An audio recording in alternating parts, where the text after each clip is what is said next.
व्याख्यामुद्रां करसरस्यै पुस्तकं शङ्खचक्रे बिभ्रद्भिन्नस्फटिकरुचिरे पुण्डरीके निषण्णः अम्लानश्रीरमृतविषधेरंशुभिः प्लावयन् माम् आविर्भूयादनघमहिमा मानसे वागधीशः रमापतिं पूर्णगुणं मुकुन्दं ध्यासं च विज्ञानसहस्रभानुं पूर्णप्रबोधं च सुतत्वदीपं क्रमात् गुरूंश्च प्रणमामि मूर्ध्ना सर्वेन्द्रियाभिमानिस्थमुख्यप्राणस्थविष्णुना प्रेरितश्रीशतुष्ट्यर्थं करिष्ये कर्म चाखिलम् चित्रैः पदैश्च गम्भीरैर्वाक्यैर्मानैरखण्डितैः गुरुभावं व्यञ्जयन्ती भाति श्रीजयतीर्थवाक् मूकोऽपि यत्प्रसादेन मुकुन्दशयनायते राजराजायते रिक्तो राघवेन्द्रं तमाश्रये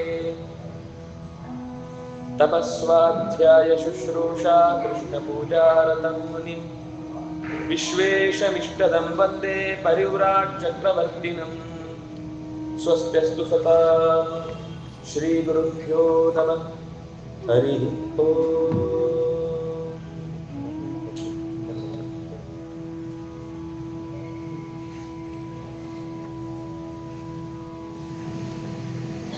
ಗುರುದೇವತೆಗಳನ್ನು ಮನಸಾದೆನೆದು ನೆರೆದಿರುವ ತಮ್ಮೆಲ್ಲರನ್ನು ಅಭಿನಂದಿಸಿ ಒಟ್ಟು ಶಾಸ್ತ್ರದ ಸಾರಭಾವವನ್ನು ಯಥಾಶಕ್ತಿ ಸ್ವೀಕರಿಸುವ ಹಿನ್ನೆಲೆಯಲ್ಲಿ ನಿನ್ನೆ ಸೂತ್ರಗಳ ಅಂಶವನ್ನು ವಿಭಾಗ ಮಾಡುವಾಗ 4 ಅಧ್ಯಾಯಗಳಾಗಿ ಪ್ರತಿಯೊಂದು ಅಧ್ಯಾಯವು ಕೂಡ ಮತ್ತೆ 4 ಪಾದಗಳಾಗಿ ಹೇಗೆ ವಿಂಗಡಣೆಗೊಂಡಿದೆ ಅನ್ನುವುದನ್ನು ನೋಡ್ತಾ ಮೊದಲು ಭಗವಂತನ ಎಲ್ಲ ನಾಮಗಳನ್ನು ಭಗವಂತನ ಅನೇಕ ಲಿಂಗಗಳನ್ನು ಸಮನ್ವಯ ಮಾಡುವಾಗ ಬೇರೆ ಕಡೆ ಪ್ರಸಿದ್ಧವಾದ ಹೆಸರುಗಳು ಮತ್ತು ಲಿಂಗಗಳು, ಬೇರೆ ಕಡೆ ಪ್ರಸಿದ್ಧವಾದ ಲಿಂಗಗಳು ಮತ್ತು ನಾಮ, ಎರಡೂ ಕಡೆ ಪ್ರಸಿದ್ಧವಾದ ನಾಮಲಿಂಗಗಳು, ಅಲ್ಲಿಯೇ ಪ್ರಸಿದ್ಧವಾದ ಅಂದ್ರೆ ಪರಮಾತ್ಮನಲ್ಲೇ ಪ್ರಸಿದ್ಧವಾದ ನಾಮಲಿಂಗಗಳು ಅಂತ ಹೀಗೆ ಪದಗಳ ಪ್ರಪಂಚವನ್ನ ಬಿಡಿಸಿ ಹೇಳ್ತಾ ಅದರಲ್ಲಿ ಭಗವಂತನಲ್ಲೇ ಪ್ರಸಿದ್ಧವಾದದನ್ನು ಮತ್ತೆ ಸಮನ್ವಯ ಮಾಡಿ ಹೇಳಬೇಕಾಗಿಲ್ಲ ಅನ್ನುವ ಕಾರಣಕ್ಕೆ ಅದನ್ನ ಇಲ್ಲಿ ಸ್ಪರ್ಶ ಮಾಡಲಿಲ್ಲ. ಆದರೆ ಅನ್ಯತ್ರ ಪ್ರಸಿದ್ಧ, ಅನ್ಯತ್ರೈವ ಪ್ರಸಿದ್ಧ ಮತ್ತು ಉಭಯತ್ರ ಪ್ರಸಿದ್ಧ ಅನ್ನುವ 3 ಸಂಗತಿಗಳನ್ನ ವಿವರಣೆ ಕೊಟ್ಟರು.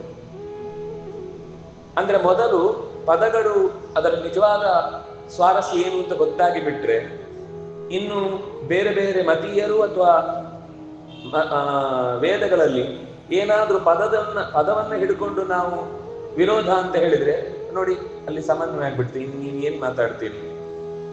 ಸಹಜವಾಗಿ ಬೇರೆ ಬೇರೆ ಪುರಾಣಗಳಲ್ಲೆಲ್ಲ ಸ್ಕಂದ ಪುರಾಣದಲ್ಲಿ ಸ್ಕಂದನ ಪಾರಮ್ಯ, ವಾಯು ಪುರಾಣದಲ್ಲಿ ಶಿವನ ಪಾರಮ್ಯ. ಆಶ್ಚರ್ಯ, ವಾಯು ಪುರಾಣ ಅದರಲ್ಲಿ ಶಿವನ ಪಾರಮ್ಯ ಇದೆ, ಲಿಂಗ ಪುರಾಣ ಅಂತೂ ಶಿವನ ಪಾರಮ್ಯವೇ, ಬ್ರಹ್ಮ ಪುರಾಣದಲ್ಲಿ ಬ್ರಹ್ಮನ ಮಾಹಾತ್ಮ್ಯವನ್ನ, ಹೀಗೆ ಅನೇಕ ದೇವತಾ ಹೆಸರುಗಳಲ್ಲಿ ಇರುವಂತಹ ಮಾತುಗಳಿಂದ ಅವರ ಮಹಿಮೆಯನ್ನು ಹೇಳುವಂತಹ ಸಾಲುಗಳು ಬಂದಾಗ ಅವ್ರು ಹೇಳಿದ್ರು ಅದು ಸ್ಕಂದ, ಸ್ಕಂದ ಧರೋ ಧುರಿಯೋ ವರದೋ ವಾಯುವಾಹನ. ಸ್ಕಂದ ಅನ್ನೋ ಹೆಸರು ದೇವರದ್ದೇ. ನೀವು ರುದ್ರ ಹೇಳ್ತೀರಾ, ರುದ್ರೋ ಪುರುಷರ ಬಬ್ರು ವಿಶ್ವಯೋನಿ ಮಹಿಶ್ರವಾಹ, ರುದ್ರ ಶಬ್ದ ಭಗವಂತನದ್ದೇ. ನೀವು ಯಾವ ದೇವತೆಗಳ ಹೆಸರನ್ನು ಹೇಳಿ ಅದು ಮುಖ್ಯ ವೃತ್ತಿಯಿಂದ ಅಂದ್ರೆ ಅರ್ಥವತ್ತಾದ ಸಾರ್ವಕಾಲಿಕವಾಗಿ ಈ ಗುಣಗಳು. ಯಾಕೆಂದ್ರೆ ನಾಮ ಬರೀ ನಾಮವಾಗಿ ಇಲ್ಲ. ಯಾನಿ ನಾಮಾನಿ ಗೌಣಾನಿ ವಿಖ್ಯಾತಾನಿ ಮಹಾತ್ಮನಃ. ಋಷಿಗಳಾಗ್ಲಿ ಅಥವಾ ಯಾರೇ ತಿಳಿದವರಾಗಲಿ ಒಂದು ನಾಮವನ್ನ ಭಗವಂತನಲ್ಲಿ ಸೇರಿಸಿ ಹೇಳ್ತಾರೆ ಅಂದ್ರೆ ಅಥವಾ ಆ ಹೆಸರಿನಿಂದ ಅವನನ್ನ ಕರೀತಾರೆ ಅಂದ್ರೆ ಅದು ಗುಣವಾಚಕವಾಗಿಯೇ ಇರುವಂತದ್ದು ಹೊರತು ಸುಮ್ಮನೆ ಅರ್ಥ ಇಲ್ಲದೆ. ನಾವು ಮನೆಯಲ್ಲಿ ಕೆಲವೊಮ್ಮೆ ಕರೆಯುವಾಗ ಮಕ್ಕಳನ್ನು ಕರೀತಾರೋ ಪೆಟ್ಟುಗಳನ್ನು ಕರೀತಾರೋ ಗೊತ್ತಾಗಲ್ಲ, ಎರಡು ಒಂದೇ ತರ ಇರುತ್ತೆ ಹೆಸರು. ಹಾಗೆ ಅರ್ಥವಿಲ್ಲದ ಹೆಸರುಗಳನ್ನ ಇಟ್ಟು ಭಗವಂತನನ್ನ ಯಾರೂ ಕೂಡ ಸಂಬೋಧನೆ ಮಾಡಲ್ಲ ಅಥವಾ ಅವನನ್ನ ಹಾಡಿ ಹೊಗಳಲ್ಲ. ಅಲ್ಲಿ ಹೆಸರು ಬಂತು ಅಂದ್ರೆ ಅದು ಒಂದು ವಿಶೇಷವಾದ ಗುಣವನ್ನ ಹೇಳುತ್ತೆ ಅಂತ ಅರ್ಥ. ನಮಗೆ ಅಂತಹ ಹೆಸರುಗಳು ಯಾಕೆ ಇಡ್ತಾರೆ ಅಂದ್ರೆ ಅದಕ್ಕೆ ಮುಖ್ಯ ಕಾರಣವೇ ಆ ನೆಪದಲ್ಲಾದ್ರೂ ದೇವರ ನೆನಪು ನಮಗೆ ಮತ್ತೆ ಮತ್ತೆ ಬರ್ತಾ ಇರ್ಲಿ ಅಂತ. ನಾವು ಅದನ್ನೂ ಕೂಡ ಶಾರ್ಟ್ ಮಾಡಿ ಇನ್ನೇನೋ ಮಾಡಿ ಅಸಹ್ಯ ಮಾಡ್ತೇವೆ. ಕೆಲವೊಂದು ಸರ್ತಿ ಅರ್ಧ ಹೆಸರು ಹೇಳಿ ಮಧುಸೂದನ ಅಂತ ಇರುತ್ತೆ, ಮಧು ಅಂತ ಕರೆದು ಬಿಡ್ತಾರೆ. ಮಧು ಅಂದ್ರೆ ಬೇರೆ ಒಂದು ಅರ್ಥ ಇದೆ, ಇಲ್ಲ ಅಂತಿಲ್ಲ. ಆದ್ರೂ ಸಾಮಾನ್ಯ ಅಲ್ಲಿ ಮಧುಸೂದನವನ್ನು ಕಟ್ಟು ಮಾಡಿದ್ರೆ ಮಧು ಅನ್ನೋ ರಾಕ್ಷಸ, ಅವನ ಹೆಸರನ್ನ ಅರ್ಥ ಇಟ್ಟು ಕರೆದು ನಾವು ಅವನನ್ನ ರಾಕ್ಷಸ ಅಂತ ಸಂಬೋಧನೆ ಮಾಡಿದ ಹಾಗೆ ಅನಿಸುತ್ತದೆ ಎಷ್ಟೋ ಸಲ. ಹಾಗಾಗಿ ಭಗವಂತನಿಗೆ ಇಡುವಂತಹ ಹೆಸರನ್ನ ನಾವು ಮತ್ತೆ ಇಟ್ಟುಕೊಳ್ಳುವ ಸಂತೋಷ ಏನು ಅಂದ್ರೆ ಆ ನೆಪದಲ್ಲಾದ್ರೂ ದೇವರನ್ನು ಮತ್ತೆ ಮತ್ತೆ ನೆನೆಯುವ. ಇಲ್ಲ ಅಂದ್ರೆ ಅಜಾಮಿಳನಿಗೆ ಮೋಕ್ಷ ಹೇಗಾಗ್ತಿತ್ತು? ಅವನು ಎಲ್ಲಿಯೋ ನಮ್ಮ ಇವತ್ತಿನ ತರ ಅರ್ಥ ಇಲ್ಲದೆ ಏನೋ ಒಂದು ಹೆಸರು ಇಟ್ಟಿದ್ದ ಅಂದ್ರೆ ಅದನ್ನ ಅರ್ಥ ಯಾರು ಅದಕ್ಕೆ ಅರ್ಥ ಇದೆ ಅಂತ ಬೇರೆ ಮತ್ತೆ ನಮ್ಮಲ್ಲಿ ಗೂಗಲ್ ಗುರು ಹೇಳುತ್ತೆ. ಎಲ್ಲರಿಗೂ ಅದೊಂದು ದೊಡ್ಡ ಗುರು ಆಗ್ಬಿಟ್ಟಿದೆ. ಯಾವ ಹಿನ್ನೆಲೆಯಲ್ಲಿಯೂ ಅದಕ್ಕೊಂದು ಕೆಲವೊಂದು ಸರ್ತಿ ಶಾಸ್ತ್ರೀಯವಾದ ಸ್ಥಾನವೇ ಇರುವುದಿಲ್ಲ. ಆದ್ರೆ ಇಲ್ಲ ರೀ ಗೂಗಲ್ ಹೇಳಿದೆ, ನಾವು ಹೇಳಿದ್ರೆ ನೀವು ಬೇಡ, ಗೂಗಲ್ ಹೇಳಿದ್ರೆ ಮುಗಿದೋಯ್ತು. ದೇವರು ಹೇಳಿದ್ರು ಮತ್ತೆ ವಾಪಸ್ ತಿನ್ನಿಸಲ್ಲ ನಾವು. ಅಂದ್ರೆ ಒಂದೊಂದು ಮಂದಿಗೆ, ಒಂದೊಂದು ತರದ ಮಂದಿಗೆ ಒಂದೊಂದು ಹಿನ್ನೆಲೆ ಅದೇ ಪ್ರಧಾನ ಆಗ್ಬಿಡುತ್ತೆ. ಅದಕ್ಕಿಂತ ಆಚೆಗೆ ಒಂದು ಸತ್ಯ ಇದೆ ಅನ್ನೋದನ್ನು ತಿಳಿಲಿಕ್ಕೆ ತಯಾರಿಲ್ಲ ಅಂತ ಆಗುತ್ತೆ. ಹಾಗಾಗಿ ಯಂತ್ರಕ್ಕೆ ಬಲಿ ಬಿದ್ದವರ ಇವತ್ತಿನ ವ್ಯವಸ್ಥೆಯಲ್ಲಿ ಹೆಸರುಗಳು ಅನ್ನೋದು ಯಾವುದೋ ಅರ್ಥದಲ್ಲಿ ಅದಕ್ಕೆ ಏನೋ ಒಂದು ಅರ್ಥ ಇದೆ ಅಂತ ಅವರೇ ಊಹಿಸುವ ಹಿನ್ನೆಲೆಯಲ್ಲಿ ಬಂದು ಹೋಗುತ್ತೆ. ಆದ್ರೆ ಸಂಸ್ಕೃತದಲ್ಲಿ ಯಾವುದೇ ಅಥವಾ ಸನಾತನವಾದ ಭಾಷೆಯ ಹಿನ್ನೆಲೆಯಲ್ಲಿ ಗಮನಿಸಿದಾಗ ಅದಕ್ಕೊಂದು ಎಟಮಾಲಜಿ ಅಂತಿದೆ. ಅದು ಒಂದು ರೂಟ್ ನಿಂದನೇ ಹೊರಟು ಬರುವಂತದ್ದಾಗಿದೆ ಆ ಅರ್ಥ. ಹಾಗಾಗಿ ಆ ಅರ್ಥದಲ್ಲಿ ಬಂದ್ರೆ ಮಾತ್ರ ಮತ್ತೆ ಅದು ಸಾರ್ವಕಾಲಿಕವಾದ ಸತ್ಯ. ಈಗ ಒಂದು ಅರ್ಥ ಹೇಳಿ ನಾವು ಒಂದು ಶಬ್ದಕ್ಕೆ ವಿವರಣೆ ಕೊಡಬಹುದು, ಆದ್ರೆ ಆ ಭಾಷೆ ಕಾಲಾಂತರದಲ್ಲಿ ಮರೆಯಾದಾಗ ಮತ್ತೆ ಆ ರೂಟ್ ಅನ್ನು ಹಿಡ್ಕೊಳ್ಳಿಕ್ಕೆ ಅದರಲ್ಲಿ ಏನು ಇಲ್ಲವೇ ಇಲ್ಲ. ಈಗ ಮಾರುಕಟ್ಟೆ ಆಯ್ತು, ಅದೇ ಮಾರ್ಕೆಟ್ ಆಯ್ತು. ನಾವು ತಲೆ ಕೆಟ್ಟ ಅದೇ ಶಬ್ದವನ್ನ ಬಾಯ್ಪಟ ಹೊಡಿದ್ದೇವೆ. ಆದ್ರೆ ಈ ಭಾಷೆಯೇ ನಿಧಾನಕ್ಕೆ ಮರೆತು ಹೋದಾಗ ಈ ಶಬ್ದದ ಅರ್ಥವನ್ನು ನೀವು ಎಟಮಾಲಜಿ ಅಂತ ಹೇಳುದು ಭಾಷೆ ಇಲ್ಲ ಅಂದ್ಮೇಲೆ ಎಟಮಾಲಜಿ ತಗೊಂಡೇ ಮಾಡುದು. ಆದ್ರೆ ಸಂಸ್ಕೃತ ಹಾಗಲ್ಲ. ನೀವು 5000 ವರ್ಷದ ಹಿಂದೆ ಕೃಷ್ಣ ಉಪದೇಶಿಸಿದ ಗೀತೆಯ ಸಾಲುಗಳು ಇವತ್ತಿಗೂ ಹಾಗೇ ಉಳಿದಿದೆ ಅಂದ್ರೆ ಅದರ ನೈರಂತರ್ಯ ಏನು ನಮ್ಗೊಂದು ಅರ್ಥ ಆಗುತ್ತೆ. ಭಾಷೆಯ ನೈರಂತರ್ಯ ಮತ್ತೆ ಮತ್ತೆ ಈ ಭಾಷೆಯಿಂದ ಸ್ಫೂರ್ತಿ ಪಡೆದು ಅಥವಾ ಎರವಲು ಪಡೆದು ಇನ್ನೂ ಮತ್ತೆ ಮತ್ತೆ ಭಾಷೆಗಳು ಹುಟ್ಟಬಹುದು, ಹುಟ್ಟಬಾರ್ದು ಅಂತಿಲ್ಲ. ಆದ್ರೆ ಯಾವಾಗ ಮೂಲ ಅಂದ್ರೆ ವಿವರಣೆಯನ್ನು ಕಳ್ಕೊಳ್ಳುತ್ತೋ ಆವಾಗ ಆ ಭಾಷೆಗೆ ಬಹಳ ವಿಶೇಷವಾದ ಅರ್ಥವನ್ನ ಹೇಳಲಿಕ್ಕಾಗುವುದಿಲ್ಲ. ಹಾಗಾಗಿ ಭಗವಂತನಿಗೆ ಇರುವಂತಹ ಎಲ್ಲಾ ನಾಮಗಳು ಕೂಡ ಗುಣಪೂರ್ಣವಾದದ್ದು ಅಂತ ಅವನನ್ನು ತಿಳಿಸ್ಲಿಕ್ಕೋಸ್ಕರ ಇದೆ ಅಂತ ಗೊತ್ತಾದಾಗ ನಮಗೆ ಅದರಲ್ಲಿ ಭಾವನೆ ಹೆಚ್ಚುತ್ತೆ. ಅದಕ್ಕೋಸ್ಕರ ಮೊದಲು ನಾಮಲಿಂಗಗಳನ್ನು ಸಮನ್ವಯ ಮಾಡಿ ಹೇಳಿದ್ರು. ಇಷ್ಟು ಹೇಳಿದ್ಮೇಲೆ ಮತ್ತು ಕೆಲವು ಸಮಸ್ಯೆಗಳಿವೆ. ನಾಮಲಿಂಗಗಳಾದ್ರೂ ಕೂಡ ಕೆಲವು ಘಟನೆಗಳು ಮತ್ತು ಕೆಲವು ಪ್ರಮಾಣಗಳು, ಕೆಲವು ಸಮಯ ಅಂತಂದ್ರೆ ಸಿದ್ಧಾಂತಗಳು ದೀರ್ಘವಾಗಿ ದೇಶಾದ್ಯಂತ ವ್ಯಾಪಿಸಿರುವ ಸಿದ್ಧಾಂತವಾದಾಗ ಅದ್ಯಾಕೆ ಸುಳ್ಳಾಗಿರ್ಬೇಕು, ನೀವು ಹೇಳಿದ್ದು ಯಾಕೆ ಸತ್ಯ ಆಗ್ಬೇಕು ಅನ್ನೋ ಈ ಪ್ರಶ್ನೆಗಳು ಮತ್ತೆ ಬರುತ್ತೆ. ಅದಕ್ಕೋಸ್ಕರ ಸಮಯಪಾದದಲ್ಲಿ ಅಂದ್ರೆ ಮೊದಲು ಬೇರೆ ಬೇರೆ ರೀತಿಯ ಯುಕ್ತಿಗಳನ್ನ ಸಮಸ್ಯೆಗಳಾಗಿ ತೆಗೆದುಕೊಂಡಾಗ ಆ ಯುಕ್ತಿಗೆ ಪರಿಹಾರವನ್ನ ಹೇಳಿದ್ರು. ಆಮೇಲೆ ಮತೀಯ ವಿವರಣೆಗಳು ವಿರೋಧವಾಗಿ ಕಂಡಾಗ ಅದನ್ನ ವಿಸ್ತಾರವಾಗಿ ಆ ಮತಗಳನ್ನೆಲ್ಲ ಅನುವಾದಿಸಿದೆ ತೀರ್ಥರು. ಅದನ್ನ ಆಚಾರ್ಯರು ಅನುವ್ಯಾಖ್ಯಾನದಲ್ಲಿ ಮತ್ತು ವೇದವ್ಯಾಸರ ಸೂತ್ರಗಳಲ್ಲಿ ಹೇಗೆ ನಿರಾಕರಿಸಿದ್ದಾರೆ ಅನ್ನುವುದನ್ನು ಕೂಡ ವಿಶದವಾಗಿ ಬಿಡಿಸಿ ಹೇಳಿದ್ದಾಯಿತು.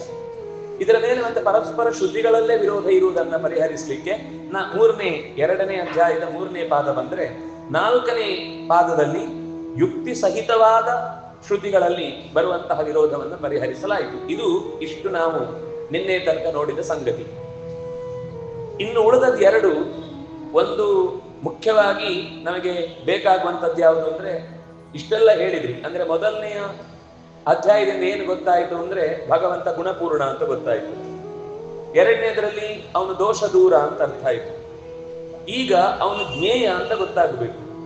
ಜ್ಞೇಯ ಅಂತ ಗೊತ್ತಾಗ್ಬೇಕಾದ್ರೆ ಅವನನ್ನು ಹೇಗೆ ಸಾಧಿಸಬೇಕು, ಹೇಗೆ ತಿಳಿಯಬೇಕು, ಹೇಗೆ ಜ್ಞೇಯ ಅಂತ ಅವನನ್ನು ಪರಿಗಣಿಸಬೇಕು ಅನ್ನೋದಕ್ಕೆ ಸಾಧನಾಧ್ಯಾಯ ಅನ್ನೋದು ಅನೇಕ ರೀತಿಯ ಭಗವಂತನ ವಿಷಯಗಳನ್ನ ಬೇರೆ ಬೇರೆ ರೀತಿಯಲ್ಲಿ ಪ್ರತಿಪಾದನೆ ಮಾಡಿದ್ದನ್ನ ಜಯತೀರ್ಥರು ಸರಳವಾದ ಲೋಕೋಕ್ತಿಗಳಿಂದ ಅಥವಾ ಲೋಕದಲ್ಲೇ ಇರುವ ದೃಷ್ಟಾಂತಗಳಿಂದ ವಿವರಣೆ ಕೊಡ್ತಾ ಹೋಗ್ತಾರೆ. ಅದರಲ್ಲಿ ಪ್ರಧಾನವಾಗಿ 4 ಪಾದ: ವೈರಾಗ್ಯ ಪಾದ, ಭಕ್ತಿ ಪಾದ, ಉಪಾಸನಾ ಪಾದ ಮತ್ತು ಜ್ಞಾನಪಾದ ಅಂತ ಅದನ್ನು 4 ವಿಭಾಗ ಮಾಡಿದ್ದಾರೆ. ಅದರಲ್ಲಿ ಮೊದಲನೇದು ವೈರಾಗ್ಯ ಪಾದ ಅಂತ. ವೈರಾಗ್ಯ ಅಂದ್ರೆ ಈ ವಸ್ತುವಿನ ಇತಿಮಿತಿ ಏನು ಅಂತ ಗೊತ್ತಾದ್ರೆ ಮಾತ್ರ ಇದಕ್ಕಿಂತ ಮಿಗಿಲಾದ ಒಂದು ವಸ್ತುವಿನ ಬಗೆಗೆ ಮನಸ್ಸು ಕೂಡುವುದಕ್ಕೆ ಸಾಧ್ಯವಾಗುತ್ತೆ. ಇದರಲ್ಲಿ ಏನೂ ಸ್ವಾರಸ್ಯ ಇಲ್ಲ, ಹಾಗಾಗಿ ಇದಕ್ಕೆ ನಾವು ಯಾವಾಗ್ಲೂ ಹಾಗೆ ಅಲ್ವಾ, ಇದಕ್ಕಿಂತ ಬೆಟರ್ ಏನಿದೆ, ನೆಕ್ಸ್ಟ್ ಲೆವೆಲ್ ಏನಿದೆ, ಇದಕ್ಕಿಂತ ಚೆನ್ನಾಗಿರೋ ಫೀಚರ್ಸ್ ಎಲ್ಲಿದೆ, ಇದಕ್ಕಿಂತ ಚೆನ್ನಾಗಿ ಒಳ್ಳೆಯ ಅಪಾರ್ಚುನಿಟೀಸ್ ಎಲ್ಲಿ ಸಿಗುತ್ತೆ ಅನ್ನೋದನ್ನೇ ಲೋಕದಲ್ಲೂ ಹುಡುಕುವ ಹಾಗೆ ಆಂತರಿಕ ಸುಖಕ್ಕೂ ಕಾರಣವಾದಂತಹ ಹೆಚ್ಚಿನ ದಾರಿಯನ್ನ ಸೂಚಿಸುವ ಮಾತು ಎಲ್ಲಿದೆ ಅಥವಾ ವಿವರಣೆ ಎಲ್ಲಿ ಸಿಗುತ್ತೆ ಅಂತ ಹುಡುಕಿದಾಗ ಅದು ನಮಗೆ ಭಗವಂತನ ಕಡೆ ತೋರಿಸುತ್ತೆ. ಹಾಗಾಗಿ ಮೊದಲು ಪ್ರಾಪಂಚಿಕ ವಸ್ತುಗಳ ಇತಿಮಿತಿ. ನೀವು ಎಷ್ಟೇ ನಾವು ಇಲ್ಲಿಯ ವಸ್ತುಗಳಲ್ಲಿ ಸಿಗುವ ಸುಖವನ್ನ ಯೋಚನೆ ಮಾಡಿದ್ರು ಅದು ಹೊಟ್ಟೆಯಲ್ಲಿ ಇರುವ ತನಕ ಮಾತ್ರ ಸುಖ, ಮತ್ತೆ ಯಥಾ ಪ್ರಕಾರ ಹಸಿವಾಗುತ್ತೆ. ಏನೋ ಕೇಳಿದೆವು, ನೆನಪಿರುವ ತನಕ ಮಾತ್ರ ಸುಖ, ಮತ್ ಮರೆತು ಹೋಗುತ್ತೆ. ಏನೋ ನೋಡಿದೆವು, ನೋಡಿದ್ದು ಯಾವ ಒಂದು ಹೊತ್ತಿನವರೆಗೆ ಮಾತ್ರ ಸುಖ. ಹೀಗೆ ಯಾವುದೇ ಐಂದ್ರಿಯಕ ಸುಖಗಳು ಆ ವಸ್ತುಗಳು ಎದುರಿಗಿದ್ದಾಗ ಮಾತ್ರ ಸುಖ. ಅದು ನಮ್ಮದೇ ವಸ್ತು ನಮ್ಮ ಕೈಯಿಂದ ನಮ್ಮ ಕಣ್ಣೆದುರುಗಡೆನೆ ನಿರ್ನಾಮ ಆದಾಗ ಸಹಿಸ್ಲಿಕ್ಕಾಗುದಿಲ್ಲ. ಹಾಗಾಗಿ ಈಗ ಏನು ಸುಖ ಅಂತ ನಾವು ಲೋಕದಲ್ಲಿ ನೋಡ್ತಾ ಇದ್ದೇವೆ, ಇದಕ್ಕೆಲ್ಲ ಕೊನೆ ಇದೆ. ಹಾಗಾಗಿ ನಮಗೆ ಈಗ ಕೊನೆ ಇರುವ ಸುಖ ಬೇಡ, ನಮಗೆ ಕೊನೆ ಇಲ್ಲದ ಸುಖ ಬೇಕು. ಮತ್ತೆ ಅದಕ್ಕೋಸ್ಕರ ಆ ವಸ್ತುವನ್ನು ಅವಲಂಬಿಸುವಂತೆ ಆಗ್ಬಾರ್ದು. ವಸ್ತುವನ್ನು ಅವಲಂಬಿಸದೇ ಇದ್ರೂ ಕೂಡ ನಮಗೆ ಸುಖ ಆಗ್ಬೇಕು. ಅದೆಲ್ಲಿ ಅಂದ್ರೆ ನಮ್ಮೊಳಗೇ ಇರುವ ಸುಖ ನಮಗೆ ಗೊತ್ತಾದ್ರೆ ಆವಾಗ ಹೊರಗಿನಿಂದ ವಸ್ತುಗಳ ಅಪೇಕ್ಷೆ ಇಲ್ಲದೆ ಪಡುವ ಸುಖ ಅರ್ಥ ಆದ್ರೆ ಅದು ಪರಮಾನಂದ. ಅದು ಸಿಗಬೇಕು ಅಂದ್ರೆ ನಮ್ದೇ ಅಲ್ವಾ, ನಾವೇ ಪಡೆಯೋಣ ಅಂದ್ರೆ ಹಾಗಾಗುದಿಲ್ಲ. ಭಗವಂತನ ಅನುಗ್ರಹ ಆಗಿ ಗುರುಮುಖೇನವರಿದ್ದ ಅಪ್ಯಚ್ಯುತೋ ಗುರುದ್ವಾರ ಪ್ರಸಾದ ಕೃತ್. ಭಗವಂತನು ಕೂಡ ಗುರುಗಳ ಮುಖೇನವೇ ನಮಗೆ ಪ್ರಸಾದವನ್ನು ಉಂಟು ಮಾಡ್ತಾನೆ ಹೊರತು ತಾನೇ ನೇರ ಒಂದು ಯಾರಿಗೂ ತಲೆ ಮೇಲೆ ಕೈ ಇಟ್ಟು ನಿನಗೆ ಸರ್ವಶಾಸ್ತ್ರಾರ್ಥಗಳು ಉದ್ಬೋಧವಾಗಲಿ ಅಂತ ಆಶೀರ್ವಾದ ಮಾಡುವುದಿಲ್ಲ. ಯುದ್ಧ ಮಹಾಭಾರತದ ಒಂದು ಪ್ರಸಂಗ ನಡೀತಾ ಇರುವಾಗ ಅಭಿಮನ್ಯು ಸಾಯ್ತಾನೆ. ಅವನನ್ನ ಆ ವ್ಯೂಹದಲ್ಲಿ ಕೆಡವುತ್ತಾರೆ. ಅವರು ಡಿಸೈಡ್ ಮಾಡಿ ಬಂದಿದ್ರು, ಇವತ್ತು ಏನಾದ್ರೂ ಮಾಡಿ ಪಾಂಡವರ ಕಡೆಯಿಂದ ಒಬ್ಬರನ್ನಾದ್ರೂ ಮುಗಿಸ್ಬೇಕು. ಯಾಕಂದ್ರೆ ನಮ್ಮ ಕಡೆಯಿಂದಲೇ ವಿಕೆಟ್ ಹೊರಡ್ತಾ ಇದೆ, ಆ ಕಡೆಯಿಂದನೂ ಏನಾದ್ರೂ ಮಾಡ್ಲೇಬೇಕು ಅಂತ ಹಠ ಮಾಡಿ ಅವತ್ತು ಅಭಿಮನ್ಯುವನ್ನು ಮುಗಿಸಿದ್ರು. ಉಪದೇಶ ಆಗಿ ಕೇವಲ ಒಂದು 12-13 ದಿವಸ ಆಗಿದೆ ಅಷ್ಟೇ, 8-9 ದಿವಸ ಆಗಿದೆ ಅಷ್ಟೇ.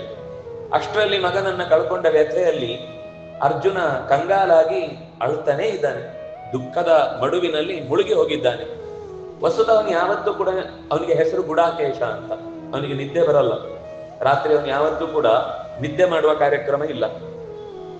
ಅವತ್ತು ಅವನು ಕೂತಿದ್ದಾನೆ, ಅದು ಎಚ್ಚರ ಇದ್ರೆ ದುಃಖ ಉಮ್ಮಳಿಸತ್ತೆ. ಇನ್ನು ಹೊರಗಡೆಯಿಂದ ಒಂದಿಷ್ಟು ಬೆಳಕಿದ್ರೆ, ಪಕ್ಕದಲ್ಲಿ ಯಾರಾದ್ರೂ ಸ್ವಲ್ಪ ಎಚ್ಚರಿದ್ದು ಮಾತನಾಡೋರಿದ್ರೆ ಸಮಯ ಹೇಗೋ ಕಳೆದು ಹೋಗುತ್ತೆ. ಸಮಯವೂ ಕಳೀಲಿಕ್ಕೆ ಯಾರ ಜೊತೆಗಿಲ್ಲ, ಹೊರಗಡೆನೂ ಕತ್ತಲೆ. ಅವಾಗ ಒಳಗೆ ಆ ಏಕಾಂತ ಅನ್ನೋದು ಹೆಚ್ಚು ಕಾಡ್ಲಿಕ್ಕೆ ಶುರುವಾಗುತ್ತೆ. ಆ ಕಾಡುವಿಕೆ ಅಂತ ಅನ್ನೋದ್ರಿಂದ ಅವನು ಇನ್ನೂ ಕುಸಿಲಿಕ್ಕೆ ಶುರುವಾದ. ಕೃಷ್ಣ ಎಷ್ಟು ಅವನ ಮೇಲಿನ ಕರುಣೆ ಅಂದ್ರೆ ಅವನಿಗೆ ನಿದ್ದೆ ಭರಿಸಿದ. ಕೂತಲ್ಲೇ ಅವನಿಗೆ ಜೊಂಪು ಹತ್ತಿತು. ಅವನು ನಿದ್ದೆ ಮಾಡುವನಲ್ಲ, ಅವನಿಗೆ ಜೊಂಪು ಹತ್ತಿತು. ಆ ಜೊಂಪಿನಲ್ಲಿ ಆತನನ್ನ ಸೀದಾ ಕರ್ಕೊಂಡು ಕೈಲಾಸಕ್ಕೆ ರುದ್ರದೇವರ ಬಳಿಗೆ ಹೋದ. ರುದ್ರದೇವರು ಮನೋದೇವತೆ ಅಲ್ವಾ, ಮನಸ್ಸಿನ ಅಭಿಮಾನಿ ಅಲ್ವಾ. ಹಾಗಾಗಿ ಅವನಿಂದ ಉಪದೇಶ ಮಾಡಿಸಿ, ಅವನಿಂದ ಮತ್ತೆ ಅಸ್ತ್ರವನ್ನ ಕೊಡಿಸಿ ಅಲ್ಲೊಂದು ಧ್ಯಾನ ಮಾಡ್ತಾನೆ. ಅಂದ್ರೆ ಈ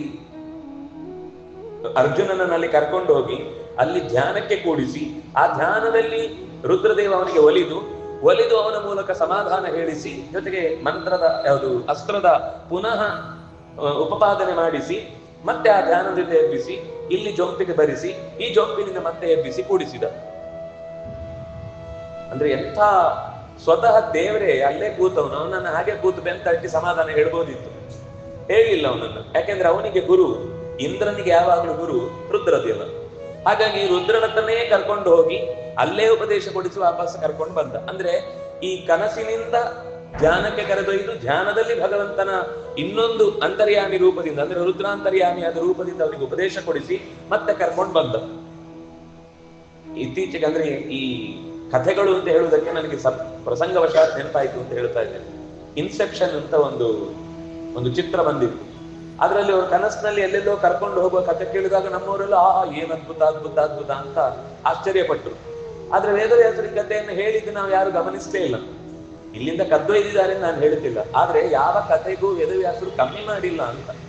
ಎಂಥ ಕಥೆ ಬೇಕಾದ್ರೂ ನೀವು ಯೋಚನೆ ಮಾಡಿ, ಯಾವ ತರದ್ದು ಬೇಕಾದ್ರೂ ಹೇಳಿ, ಅದು ವೇದವ್ಯಾಸರ ಬತ್ತಳಿಕೆಯಲ್ಲಿ ಇದೆ. ಹಾಗೆ ಗುರುವಾಗಿ ಭಗವಂತ ಅನುಗ್ರಹಿಸುವುದು ಗುರುವಿನ ಮೂಲಕವೇ ಹೊರತು ತಾನೇ ನೇರ ಬರುವುದಿಲ್ಲ ಅನ್ನೋದನ್ನ ಸೂಚಿಸುವ ಹಾಗೆ ನಮಗೆ ಗುರುವಿನ ಮಹತ್ವವನ್ನ ಈ ಮಧ್ಯದಲ್ಲಿ ತಿಳಿಸ್ತಾರೆ. ಅಂದ್ರೆ ಯಾವಾಗ ಜಗತ್ತಿನಲ್ಲಿರುವಂತಹ ವಸ್ತುಗಳ ಇತಿಮಿತಿ ನಮಗೆ ಅರ್ಥ ಆಗುತ್ತೋ, ವೈರಾಗ್ಯ ಅಂದ್ರೆ ಏನರ್ಥ? ಓಡಿ ಹೋಗುದು ಅಂತ ಅರ್ಥ ಅಲ್ಲ. ಸಾಮಾನ್ಯ ಡಿಟ್ಯಾಚ್ಮೆಂಟ್ ಅನ್ನೋ ಅರ್ಥದಲ್ಲಿ ನಾವು ಬಳಸ್ತೇವೆ. ಆದ್ರೆ ಹಾಗೆ ಹೇಳಿದ್ರೆ ಕಷ್ಟ ಆಗುತ್ತೆ. ಯಾಕೆಂದ್ರೆ ಕೃಷ್ಣ ಹೇಳಿದ್ದೇನು? ಪದ್ಮಪತ್ರ ಮಿವಾಂಭಸ, ಕಮಲದ ದಳದ ಮೇಲಿರುವ ನೀರ ಹನಿಯಂತೆ ಅಂಟಿಸಿಕೊಳ್ಳದೆ ಅಲ್ಲೇ ಇರಬೇಕು, ಈಸಬೇಕು, ಇದ್ದು ಜಯಿಸಬೇಕು. ನೀರಲ್ಲಿ ಇಳಿಯದೆ ಹೇಗಪ್ಪ ಈಜು ಕಲಿಯುವುದು? ಚಾಪೆಯಲ್ಲಿ ಈಜು ಕಲ್ತ್ರೆ ನಾಳೆ ನೀರಿಗೆ ಬಿದ್ದರೆ ಬದುಕಿ ಬರ್ತಾನ ಅವನು. ಯಾರೋ ಒಬ್ಬ ಬರೆದಿದ್ದಂತೆ ಹೌ ಟು ಸ್ವಿಮ್ ಅಂತ, ನೀರಲ್ಲಿ ಬಿದ್ದು ಸತ್ತ. ಇನ್ನೊಬ್ಬ ಯಾರೋ ಚುನಾವಣೆಯಲ್ಲಿ ಹೌ ಟು ವಿನ್ ಅಂತ ಬರೆದಿದ್ದ, ಅವನು ಠೇವಣಿ ಕಳ್ಕೊಂಡ. ಹಾಗಾಗಿ ಅದೆಲ್ಲ ನಾವು ಹೇಳಿ ಸುಧಾರಿಸುವಂತದ್ದಲ್ಲ. ಆ ಜಾಗಕ್ಕೆ ಇಳಿದೆ ಆ ಪ್ರಕ್ರಿಯೆಯಲ್ಲಿ ಭಾಗವಹಿಸಿ ನಾವು ಅದರಿಂದ ಚಟುವಟಿಕೆಯಲ್ಲಿ ನಿಪುಣರಾಗಬೇಕು. ಹಾಗಾಗಿ ಲೋಕದಲ್ಲಿ ಇದ್ದು ಜಯಿಸಬೇಕು ಅಂತ ಹೇಳುದು. ಅದನ್ನೇ ಶಾಸ್ತ್ರದಲ್ಲಿ ವೈರಾಗ್ಯ ಶಬ್ದದಿಂದ ಹೇಳಿದ್ದೇನು ಅಂದ್ರೆ, ಎಲ್ಲಿ ವೈರಾಗ್ಯ ಬೇಕು, ವಿರಾಗ ಅಂತ ಎರಡು ಶಬ್ದ, ವಿ ರಾಗ ಅಂತ ಶಬ್ದ, ಅದರಿಂದ ವೈರಾಗ್ಯ ಶಬ್ದ ಬಂತು. ವಿಷ್ಣು ರಾಗ, ಲೋಕದಲ್ಲಿ ವಿಗತ ರಾಗ. ಭಗವಂತನಲ್ಲಿ ಆಸಕ್ತಿ ಬರದೆ ಲೋಕದಲ್ಲಿ ವೈರಾಗ್ಯ ಬರ್ಲಿಕ್ಕೆ ಸಾಧ್ಯವೇ ಇಲ್ಲ. ಮತ್ತೆ ಭಗವಂತ ಎಲ್ಲಿದ್ದಾನೆ ಅಂದ್ರೆ ಕಾಡಲ್ಲಿ ಇರಬೇಕು ಅಂತಿಲ್ಲ, ಎಲ್ಲಿ ಬೇಕಾದ್ರೂ ಇದ್ದಾನವನು. ನಮಗೆ ಕಾಡಿಗೆ ಹೋದಾಗ್ಲೂ ಮನೆನೇ ನೆನಪಾಗುತ್ತೆ ಅಂದ್ರೆ ಅದಾಂತಸ್ಯ ಕುತೋವನೆ. ಮನಸ್ಸು ಗೆದ್ದವನಿಗೆ ಕಾಡಿನಿಂದೇನು, ಮನಸ್ಸು ಗೆಲ್ಲದವನಿಗೆ ಕಾಡಿನಿಂದೇನು, ಇಬ್ಬರಿಗೂ ಒಂದೇ. ಅದಕ್ಕಾಗಿ ಇದ್ದು ಜಯಿಸಬೇಕು ಅಂದ್ರೆ ಇಲ್ಲೇ ಇದ್ದು ಡಿಟ್ಯಾಚ್ಡ್ ಅಟ್ಯಾಚ್ಮೆಂಟ್, ಇದ್ದೂ ಕೂಡ ಇಲ್ಲದಂತಿರಬೇಕು ಅನ್ನುವಂತಹ ಹಿನ್ನೆಲೆಯಲ್ಲಿ ಅದು ವೈರಾಗ್ಯ ಅನ್ನುವ ಸೂಕ್ಷ್ಮ ಕೆಲವು ವಿಶೇಷಗಳನ್ನ ಈ ಪಾದದಲ್ಲಿ ನಿರೂಪಣೆ ಮಾಡುತ್ತಾರೆ. ಆ ನಂತರ ಈ ಭಗವಂತನಲ್ಲಿ ಇನ್ನಷ್ಟು ಹೆಚ್ಚು ನಮಗೆ ಶ್ರದ್ಧೆ ಉಂಟಾಗುವುದಕ್ಕೆ ಕಾರಣವಾಗುವ ಹಾಗೆ, ಅಂದ್ರೆ ವೈರಾಗ್ಯ ಪಾದದಲ್ಲಿ ಈ ಕರ್ಮಗಳ ಬಗ್ಗೆ ಸ್ವಲ್ಪ ವಿಸ್ತಾರವಾದ ಚಿಂತನೆ ಇದೆ. ಕಾಮ್ಯ ಕರ್ಮ ಮತ್ತು ನಿಷ್ಕಾಮ ಕರ್ಮ ಅಂತ. ಕಾಮ್ಯ ಕರ್ಮಗಳು ಏನಾಗುತ್ತೆ ಅಂದ್ರೆ ಮತ್ತೆ ಮತ್ತೆ ಸಂಸಾರಕ್ಕೆ ಬೀಳಿಸುವಂತೆ ಮಾಡುತ್ತೆ. ನಮಗೆ ಪಾರಾಗಬೇಕು ಅಂತ ಬಯಕೆ ಇದ್ದ ಮೇಲೆ ಇಲ್ಲಿಗೆ ಬರುವ ಹಾಗೆ ಪುಣ್ಯವನ್ನ ಸಂಪಾದಿಸುವ ಆಲೋಚನೆ ಮಾಡಬಾರದು. ಏನಿದ್ರೂ ಕೂಡ ಈ ಕರ್ಮವನ್ನು ನಡೆಸುವವನು ಭಗವಂತ ಅನ್ನುವ ಎಚ್ಚರಿಕೆಯೊಂದಿಗೆ ಅವನಿಗೆ ಸರ್ವಸ್ವವನ್ನು ಒಪ್ಪಿಸುವುದು ಅಂತ ಅನ್ನೋದು ನಿಷ್ಕಾಮ. ನಿಷ್ಕಾಮ ಅಂದ್ರೆ ಏನೂ ಬಯಸದೆ ಅಂತ ಅರ್ಥ ಅಲ್ಲ. ಯೋಚನೆ ಮಾಡಿ, ಏನೂ ಬಯಸದೆ ಬದುಕುವುದು ಸಾಧ್ಯ ಇದೆಯಾ? ಬದುಕಿದ್ದೇ ಬಯಸಿದ್ರಿಂದ, ಬದುಕಬೇಕು ಅಂತ ಆಸೆ ಇದ್ರಿಂದ ಈಗ ನಾವು ಉಸಿರಾಡ್ತಾ ಇದ್ದೇವೆ. ಒಂದು ವೇಳೆ ಕೋಮಕ್ಕೆ ಹೋದವನಿಗೆ ಬದುಕ್ಲಿಕ್ಕೆ ಇಷ್ಟ ಇಲ್ಲ ಅಂದ್ರೆ ನೀನ್ ಏನು ಮಾಡಿದ್ರು ಮೆಡಿಸಿನ್ ಕೆಲಸ ಮಾಡಲ್ಲ. ಅವನಿಗೆ ಒಳಗಿನಿಂದ ಬದುಕುವ ಅಪೇಕ್ಷೆ ಇದ್ರೆ ಮಾತ್ರ ನೀವು ಹೊರಗಿನಿಂದ ಕೊಟ್ಟ ಮೆಡಿಸಿನ್ ವಾಪಸ್ ಅವನನ್ನು ರಿಕವರ್ ಮಾಡ್ಲಿಕ್ಕೆ ಸಾಧ್ಯ ಆಗುತ್ತೆ. ಹಾಗಾಗಿ ಒಳಗಿನಿಂದ ನಾನು ಬದುಕಬೇಕು ಅನ್ನೋದಿದ್ರೆ ಮಾತ್ರ ನಮ್ಮ ಈ ಚಟುವಟಿಕೆಗೆಲ್ಲ ಅರ್ಥ ಇದೆ. ನಾನೇನನ್ನು ಬಯಸಬಾರದು ಅಂತ ಒಬ್ಬ ಬಯಸಿದ ಅಂದ್ರೆ ನಾನೇನನ್ನು ಬಯಸಬಾರದು ಅನ್ನೋದು ಒಂದು ಬಯಕೆ ಆಯ್ತಲ್ಲ, ಬಿಟ್ಟು ಬದುಕುವುದು ಹೇಗೆ? ಹಾಗಾಗಿ ಬಯಕೆ ಬಿಟ್ಟು ಬದುಕುವುದು ಅಂದ್ರೆ ಹೆಣ ಅಂತ ಅರ್ಥ. ಅದು ಹಾಗೆ ಬಯಸದೆ ಬದುಕುವುದು ಅನ್ನೋದು ಸಾಧ್ಯವೇ ಇಲ್ಲ. ಮತ್ತೇನು? ಯಾವ ಬಯಕೆಯಿಂದ ಮತ್ತೆ ಮತ್ತೆ ನನಗೆ ಸಂಸಾರದ ತಾಪತ್ರಯ ಹೆಚ್ಚುವುದಕ್ಕೆ ಕಾರಣವಾಗುತ್ತೋ ಅಂತಹದ್ದನ್ನ ಬಯಸಬೇಡಿ. ಜ್ಞಾನವನ್ನು ಬಯಸಿ, ಭಗವಂತನಲ್ಲಿ ಭಕ್ತಿಯನ್ನು ಬಯಸಿ, ಲೋಕೋತ್ತರವಾದಂತಹ ಭಗವಂತನ ಸೇವೆಗಾಗಿ ಸಿಕ್ಕಿದ ಕರ್ಮಗಳಲ್ಲಿ ತೊಡಗಿದು ದೇವರ ಪ್ರೀತಿಗಾಗಿ ಆಗುವಂತೆ ನನ್ನಲ್ಲಿ ಪ್ರಚೋದನೆ ಮಾಡುವಂತ ಬಯಸಿ, ತಪ್ಪಿಲ್ಲ. ಯಾವುದರಿಂದ ಸಂಸಾರದ ತಾಪತ್ರಯಗಳು ದೂರೀಕರಣವಾಗುತ್ತೋ ಅಂತಹ ಬಯಕೆಗಳು ತಪ್ಪಲ್ಲ. ಆದ್ರೆ ಅದು ನಿಷ್ಕಾಮವೇ, ಅದು ಸಕಾಮ ಅಲ್ಲ. ಯಾವುದರಿಂದ ಸಂಸಾರಕ್ಕೆ ಬೀಳುವಂತಾಗುತ್ತೆ. ಮತ್ತೆ ಒಂದು ಉದಾಹರಣೆ ಕೊಡುವುದಾದ್ರೆ ಎಲ್ಲಿಯವರೆಗೆ ಹೇಳ್ತಾರೆ ಅಂದ್ರೆ, ಪುಣ್ಯ ಪಾಪೇ ವಿಧೂಯ ಪರಮಂ ಸಾಮ್ಯಮುಪೈತಿ ಅಂತ. ನಿರಂಜನ ದೋಷಗಳನ್ನು ಕಳೆಚಿಕೊಂಡವ ಪುಣ್ಯ ಪಾಪಗಳೆರಡನ್ನೂ ತೊರೆದು ಪರಮಂ ಸಾಮ್ಯಂ ಉಪೈತಿ ಅಂತ. ಅದರ ಪುಣ್ಯ ಬಿಡುವುದು ಅಂದ್ರೆ ಏನರ್ಥ? ಪಾಪ ಕಳಚಿಕೊಳ್ಳುವುದು ಅಂದ್ರೆ ಸರಿ, ಪುಣ್ಯ ಬಿಡುವುದು ಅಂದ್ರೆ ಹೇಗೆ? ಅದನ್ನ ಚೆನ್ನಾಗಿ ವಿಸ್ತಾರವಾಗಿ ಇಲ್ಲಿ ಹೇಳ್ತಾರೆ. ಪುಣ್ಯ ಎರಡು ತರ ಇದೆ, ಒಳ್ಳೆಯ ಪುಣ್ಯ, ಕೆಟ್ಟ ಪುಣ್ಯ ಅಂತ. ಪಾಪದಲ್ಲಿ ಒಳ್ಳೆ ಪಾಪ ಕೆಟ್ಟ ಪಾಪ ಅಂತಿಲ್ಲ, ಪಾಪ ಪಾಪ ಅಷ್ಟೇ. ಆದ್ರೆ ಪುಣ್ಯದಲ್ಲಿ ಎರಡು ತರ ಇದೆ, ಇಷ್ಟ ಪುಣ್ಯ ಅನಿಷ್ಟ ಪುಣ್ಯ ಅಂತ ಕರೀತಾರೆ. ಈಗ ಎಲ್ಲಿಗೂ ನಾವು ಸೈಟಿಗೆ ಹೊರಟಿದ್ದೇವೆ, ನಾವು ಯಾವುದೋ ತುಂಬಾ ಅಗತ್ಯವಾದ ವಸ್ತುಗಳನ್ನೇ ಹೊತ್ತುಕೊಂಡು ಸಾಕ್ತಾ ಇದ್ದೇವೆ. ಅಲ್ಲಿ 15 kg ಮಾತ್ರ ಕರ್ಕೊಂಡು ತಗೊಂಡು ಹೋಗ್ಲಿಕ್ಕೆ ನಮಗೆ ಅವಕಾಶ ಇರುತ್ತೆ. ಅವನು ಹೇಳ್ತಾನೆ, ಅದು ತೂಕಕ್ಕೆ ಹಾಕುವಾಗ ಗೊತ್ತಾಯ್ತು ಕೈಯಲ್ಲಿ ಹಿಡಿದದಕ್ಕಿಂತಲೂ ಹೆಚ್ಚು ಇನ್ನೂ 10 kg ಜಾಸ್ತಿ ಇದೆ ಅಂತ. ಇವ್ರಿಗೇನು ಅಂದ್ರೆ ಅದು ಹಾಕುವಾಗ ಅಂದಾಜಾಗ್ಲಿಲ್ಲ, ಬೇಕು ಬೇಕು ಬೇಕು ಅನ್ನೋದು ಮಾತ್ರ ತಲೆಯಲ್ಲಿತ್ತು. ಅವನು ಹೇಳಿದ, ಇದು ನೀವು ಹೋಗ್ಲಿಕ್ಕಾಗಲ್ಲ, ಇದನ್ನ ನೀವು ಕಳಚಿದ್ರೆ ಮಾತ್ರ ತಗೊಂಡು ಹೋಗ್ಬೋದು, ತೆಗೆದ್ರೆ ಬರೀ ರೇಷ್ಮೆ ಪಟ್ಟೆ, ರೇಷ್ಮೆ ಸೀರೆ, ಅದು ಇದು ಎಲ್ಲ ಬೆಲೆ ಬಾಳುವಂತದ್ದೇ ಇದೆ, ತುಂಬಾ ಬೆಲೆ ಬಾಳುವಂಥದ್ದು. ಆದ್ರೆ ಇದು ಹಿಡ್ಕೊಂಡಿದ್ರೆ ಅಲ್ಲಿಗೆ ಹೋಗ್ಲಿಕ್ಕೆ ಬಿಡಲ್ಲ. ಇದು ಬೇಕು ಅಂತ ಬಯಸಿದ್ರೆ ವಾಪಸ್ ಹೋಗ್ಬೇಕು, ಫ್ಲೈಟಿಗೆ ಹೋಗ್ಲಿಕ್ಕೆ ಆಗಲ್ಲ. ಹಾಗೆ ಏನ್ ಮಾಡ್ಬೇಕು? ಇದನ್ನ ಅನಿವಾರ್ಯವಾಗಿ ಬಿಟ್ಟು ಹೋಗ್ಬೇಕು ಅಂತ. ಈಗ ಅದಕ್ಕೊಂದು ಬೇರೆ ವ್ಯವಸ್ಥೆ ಇದೆ, ಹೆಚ್ಚಿನ ತೂಕದ ದುಡ್ಡನ್ನು ಕೊಟ್ರೆ ಆಗತ್ತೆ ಅಂತ. ಅಂದ್ರೆ ಒಂದು ಕಾಲದಲ್ಲಿ ಬಿಡ್ತಿರ್ಲಿಲ್ಲ, ಈಗ ದುಡ್ಡು ಏನ್ ಬೇಕಾದ್ರೂ ಮಾಡುತ್ತೆ ಅನ್ನೋ ದೃಷ್ಟಿಯಿಂದ. ಆದ್ರೆ ಯಾವಾಗ ನಾವು ಅದು ಬೇಕು ಅಂತ ಬಯಸ್ತೇವೆ, ಅದು ಅಂದ್ರೆ ಭೌತಿಕವಾದ ಸಂಪತ್ತು ಅನ್ನುವ ಹಾಗೆ ಅದು ಮತ್ತೆ ಸಂಸಾರಕ್ಕೆ ತಳ್ಳುತ್ತೆ. ಹಾಗೆ ಈ ವಸ್ತುಗಳು ನಮ್ಗೆ ಬಿಡ್ಲಿಕ್ಕೆ ಆಗುದಿಲ್ಲ ಅಂದ್ರೆ ಆ ಪ್ರಯಾಣಕ್ಕೆ ನಾವು ಹೋಗ್ಲಿಕ್ಕೆ ಆಗುದಿಲ್ಲ ಅನ್ನೋದು ಹೇಗೋ ಹಾಗೆ, ಅಧಿಕವಾದದನ್ನ ಬಿಟ್ಟು ಹೋಗ್ಬೇಕನ್ನೋದು ಹೇಗೋ, ಯಾವುದು ಕೊಂಡೋಗ್ಲಿಕ್ಕೆ ಪರ್ಮಿಷನ್ ಇದೆಯೋ ಅದು ನಮ್ಮನ್ನ ಅಲ್ಲಿ ಕರ್ಕೊಂಡು ಹೋಗ್ಲಿಕ್ಕೆ ತೊಂದರೆ ಮಾಡಲ್ಲ. ಅದು ಅಲ್ಲಿಯೂ ಕೂಡ ಇನ್ನೂ ಹೆಚ್ಚು ಭಗವಂತನ ಪ್ರೀತಿಯನ್ನು ಹೆಚ್ಚಿಸ್ಲಿಕ್ಕೆ ಕಾರಣವಾಗುವಂತ ಪುಣ್ಯ ಆಗಿರುತ್ತೆ. ಯಾವ ಪುಣ್ಯದಿಂದ ಭಗವಂತನ ನೆನಪು ಗಾಢವಾಗುತ್ತೋ ಅದನ್ನ ಪರ್ಮಿಟೆಡ್. ಯಾವ ಪುಣ್ಯ ಅನ್ನೋದು ಭಗವಂತನನ್ನ ಮರೆಯುವುದಕ್ಕೆ ಕಾರಣವಾಗುವ ಕರ್ಮವನ್ನು ಹುಟ್ಟಿಸುವುದಕ್ಕೆ ಕಾರಣವಾಗುತ್ತೋ ಅದು ರಿಜೆಕ್ಟೆಡ್.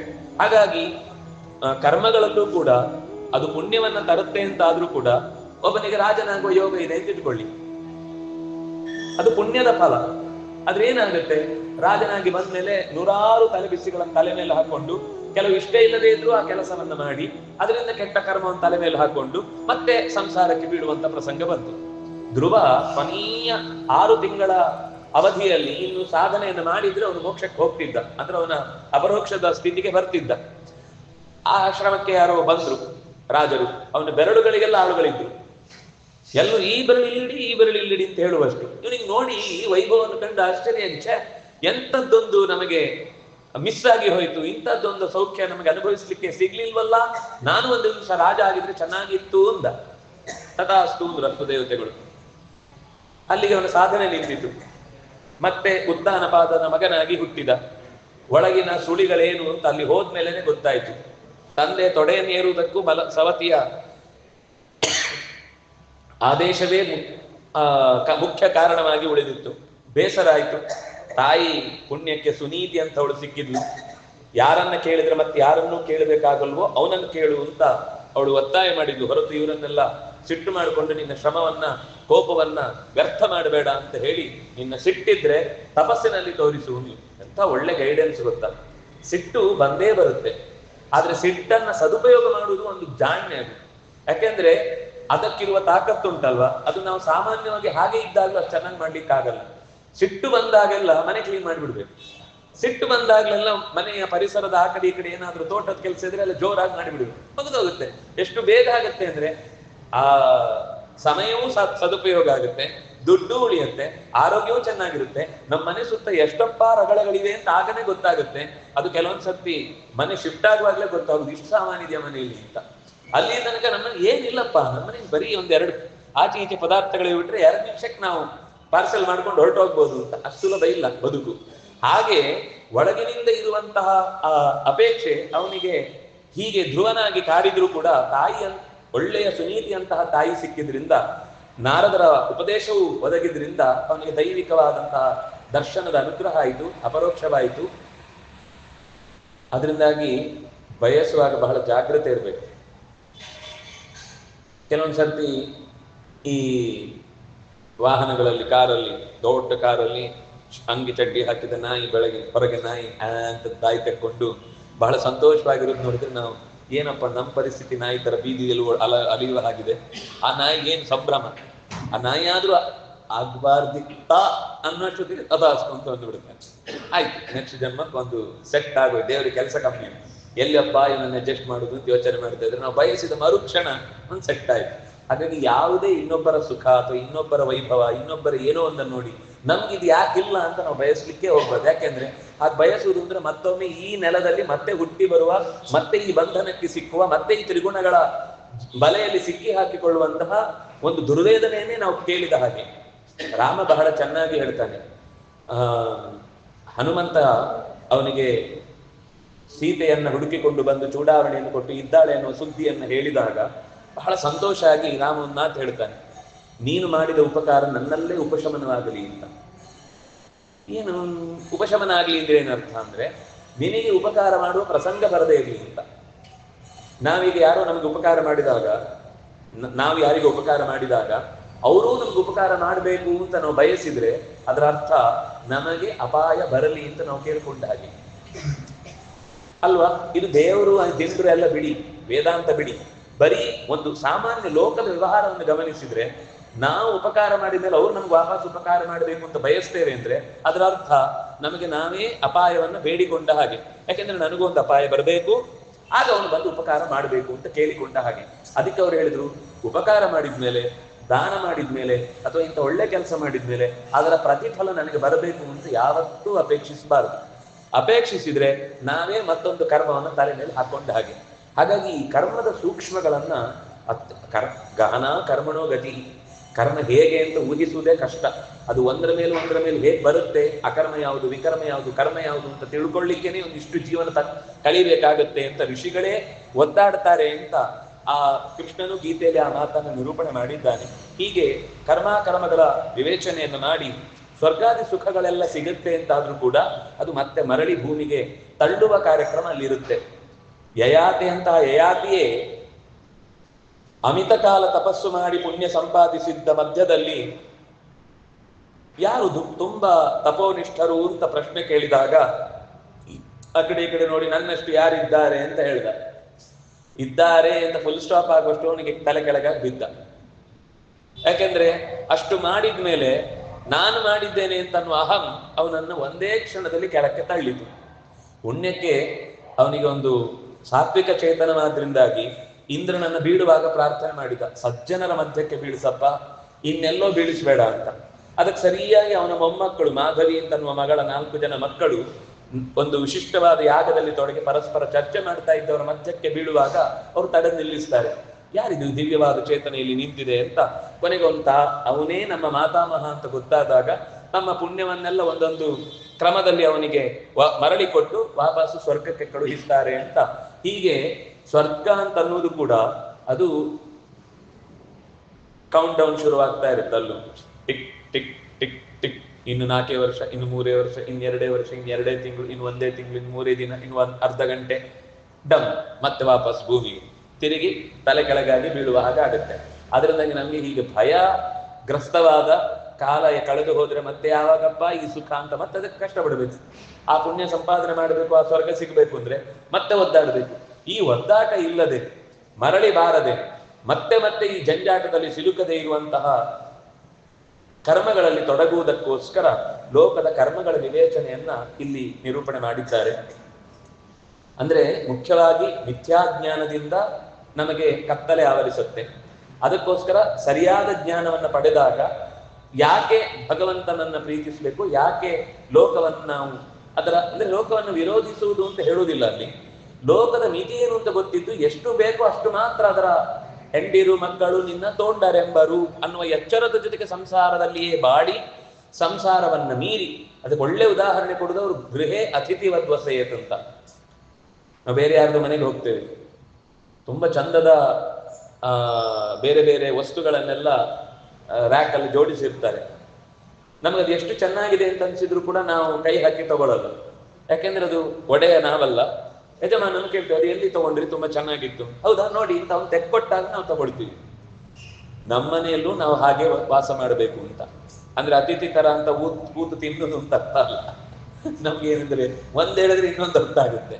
ಅಂದ್ರೆ ಅತಿಥಿ ಅಂತಂದ್ರೆ ಅಧಿಕಾರ ಚಲಾಯಿಸದೆ ಹೇಗೆ ಸುಮ್ಮನಿರ್ತಾನೋ ಹಾಗೆ ಅಂತ ಅರ್ಥ, ಹೊರತು ಕೆಲಸ ಮಾಡದೆ ಸುಮ್ಮನೆ ಕೊಟ್ಟದ್ದನ್ನು ತಿಂತಾನೆ ಅನ್ನುವ ಅರ್ಥದಲ್ಲ. ಅತಿಥಿ ಅಂತನ್ನುವಾಗ ಅಲ್ಲಿ ಯಾವುದೇ ಅಧಿಕಾರವನ್ನು ಚಲಾಯಿಸದೆ ಈಶಾವಾಸ್ಯವಿದಂ ಸರ್ವಂ ಯತ್ಕಿಂಚ ಜಗತ್ಯಾಂ ಜಗತ್ ಅಂತ ನೆನೆದು ಅವನು ಬದುಕ್ತಾನೋ ಅತಿಥಿ ಆದವನು. ಹಾಗೆ ನಾವು ಈ ಮನೆಯಲ್ಲಿ ಈ ಜಗತ್ತಿನಲ್ಲಿ ಒಬ್ಬರು ಅತಿಥಿ.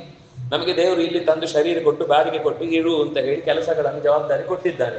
ಆದ್ರೆ ಕೊಟ್ಟ ಜವಾಬ್ದಾರಿಯನ್ನ ಮುಗಿಸದೆ ಶರೀರವನ್ನ ದುರುಪಯೋಗ ಪಡಿಸಿಕೊಂಡೆವು ಅಂದ್ರೆ ಇನ್ನೊಮ್ಮೆ ಈ ಶರೀರ ಕೊಡಲ್ಲ. ಮತ್ಯಾವುದೋ ಆ ತಪ್ಪಿನ ಫಲಿತಾಂಶವಾಗಿ ಯಾವುದೋ ಪ್ರಾಣಿಯೋ ಪಕ್ಷಿಯೋ ಕ್ರಿಮಿಯೋ ಕೀಟವೋ ಇನ್ನೇನೋ ಒಂದು ಕೆಳಗಿನ ಮಟ್ಟದ ತಿರಿಯ ಪ್ರಾಣಿಗಳಲ್ಲಿ ಓಡಾಡುವಂತಹ ದುಸ್ಥಿತಿಯನ್ನ ಆತ ಅನುಭವಿಸುವಂತಾಗುತ್ತಾದ್ರಿಂದಾಗಿ ಕರ್ಮಗಳ ಬಗ್ಗೆ ಬಹಳ ವಿಷಯ ಪದಾರ್ಥಗಳ ಬಗ್ಗೆ ಬಹಳ ಜಾಗೃತೆಯಿಂದ ಅದನ್ನು ಬಳಸಿಕೊಳ್ಬೇಕು. ಆದ್ರೆ ಅದು ವೈರಾಗ್ಯಪೂರ್ಣವಾದ ರೀತಿಯಲ್ಲಿ ಭಗವಂತನಿಗೆ ಅರ್ಪಿಸಿ ಬದುಕಬೇಕು ಅಂತ. ಯಾವಾಗ ಈ ಪ್ರಾಪಂಚಿಕ ವಿಷಯಗಳಲ್ಲಿ ವೈರಾಗ್ಯ ಹುಟ್ಟುತ್ತೋ ಆವಾಗ ತನ್ನಿಂದ ತಾನೇ ಜೀವನಿಗೆ ಒಂದು ಆಸರೆ ಬೇಕು. ಇದು ಆಸರೆ ಅಲ್ಲ ಅಂತ ಗೊತ್ತಾಯ್ತು, ಇನ್ನೊಂದೇನೋ ಆಸರೆ ಬೇಕು. ಅದು ಬೇಕು ಅಂದ್ರೆ ಇದಕ್ಕಿಂತ ಮಿಗಿಲಾದ್ದು ಬೇಕು. ಇದಕ್ಕಿಂತ ಮಿಗಿಲಾದ್ದು ಅಂದ್ರೆ ಹಂತ ಹಂತವಾಗಿ ಮಿಗಿಲಾದ್ದು ತುಂಬಾ ಕಾಣಿಸುತ್ತೆ. ಆದ್ರೆ ತುಂಬಾ ಕಾಣಿಸಿದ್ರು ಕೂಡ ಅದೂ ಕೂಡ ಶಾಶ್ವತ ಅಲ್ಲ ಅಂತ ಗೊತ್ತಾಗ್ತಾ ಹೋಗುತ್ತೆ ಮೇಲೆ ಮೇಲೆ ಹೋದ ಹಾಗೆ. ಯಾಕೆಂದ್ರೆ ಉಳಿದ ದೇವತೆಗಳನ್ನು ಕೂಡ ಉಪಾಸನೆ ಮಾಡಿದವನಿಗೆ ಅಂತವತ್ತು ಫಲಂತೇಶಾಂ ತದ್ಭವತ್ಯಲ್ಪಚೇತಸಾಂ, ಅದೂ ಕೂಡ ಫಲ ಅಲ್ಪವೇ. ಉಳಿದ ದೇವತೆಗಳ ಚತುರ್ಮುಖನ ತನಕ ಆ ಬ್ರಹ್ಮ ಭುವನಾಲೋಕಾತ್ ಪುನರಾವರ್ತಿನೋರ್ಜುನ, ಚತುರ್ಮುಖನ ಲೋಕದ ತನಕ ಎಲ್ಲಾ ಲೋಕಗಳು ಕೂಡ ಅನಂತ ಸುಖವನ್ನ ಕೊಡುವಂಥದ್ದೇ ಆಗಿದ್ರೂ ಕೂಡ ಅದು ಪುನರಾವರ್ತಿನ, ಮತ್ತೆ ಮರಳಿ ಭೂಮಿಗೆ ತಳ್ಳುವಂಥದ್ದು. ಹಾಗಾಗಿ ಮರಳಿ ಇಲ್ಲಿಗೆ ಬಾರದಂತಹ ಒಂಥರ ರಿಸರ್ವೇಶನ್. ಚತುರ್ಮುಖನ ಸತ್ಯಲೋಕ ಅಂದ್ರೆ ಅಲ್ಲಿಗೆ ಹೋದ್ರೆ ಮತ್ತೆ ವಾಪಸ್ಸು ಸಂಸಾರಕ್ಕೆ ಬೀಳುವ ಭಯ ಇಲ್ಲ, ಮೋಕ್ಷ ಖಾತ್ರಿ. ಆಮೇಲೆ ಏನ್ ಬೇಕಾದ್ರೂ ಅವನ ವ್ಯವಸ್ಥೆಯಲ್ಲಿ ಹೆಚ್ಚು ಕಮ್ಮಿ ಆದ್ರೂ ಕೂಡ ಅವನ ತಲೆ ಕೆಡಿಸ್ಕೊಳ್ಬೇಕಾಗಿಲ್ಲ. ಆದ್ರೂ ಅವನು ಮತ್ತೆ ಸಾಧನೆ ಮಾಡ್ತಾನೆ, ಯಾಕೆಂದ್ರೆ ಆನಂದದ ಹೆಚ್ಚಳಕ್ಕಾಗಿ ಅಂತ ಅನ್ನೋ ಮಾತಿದೆ.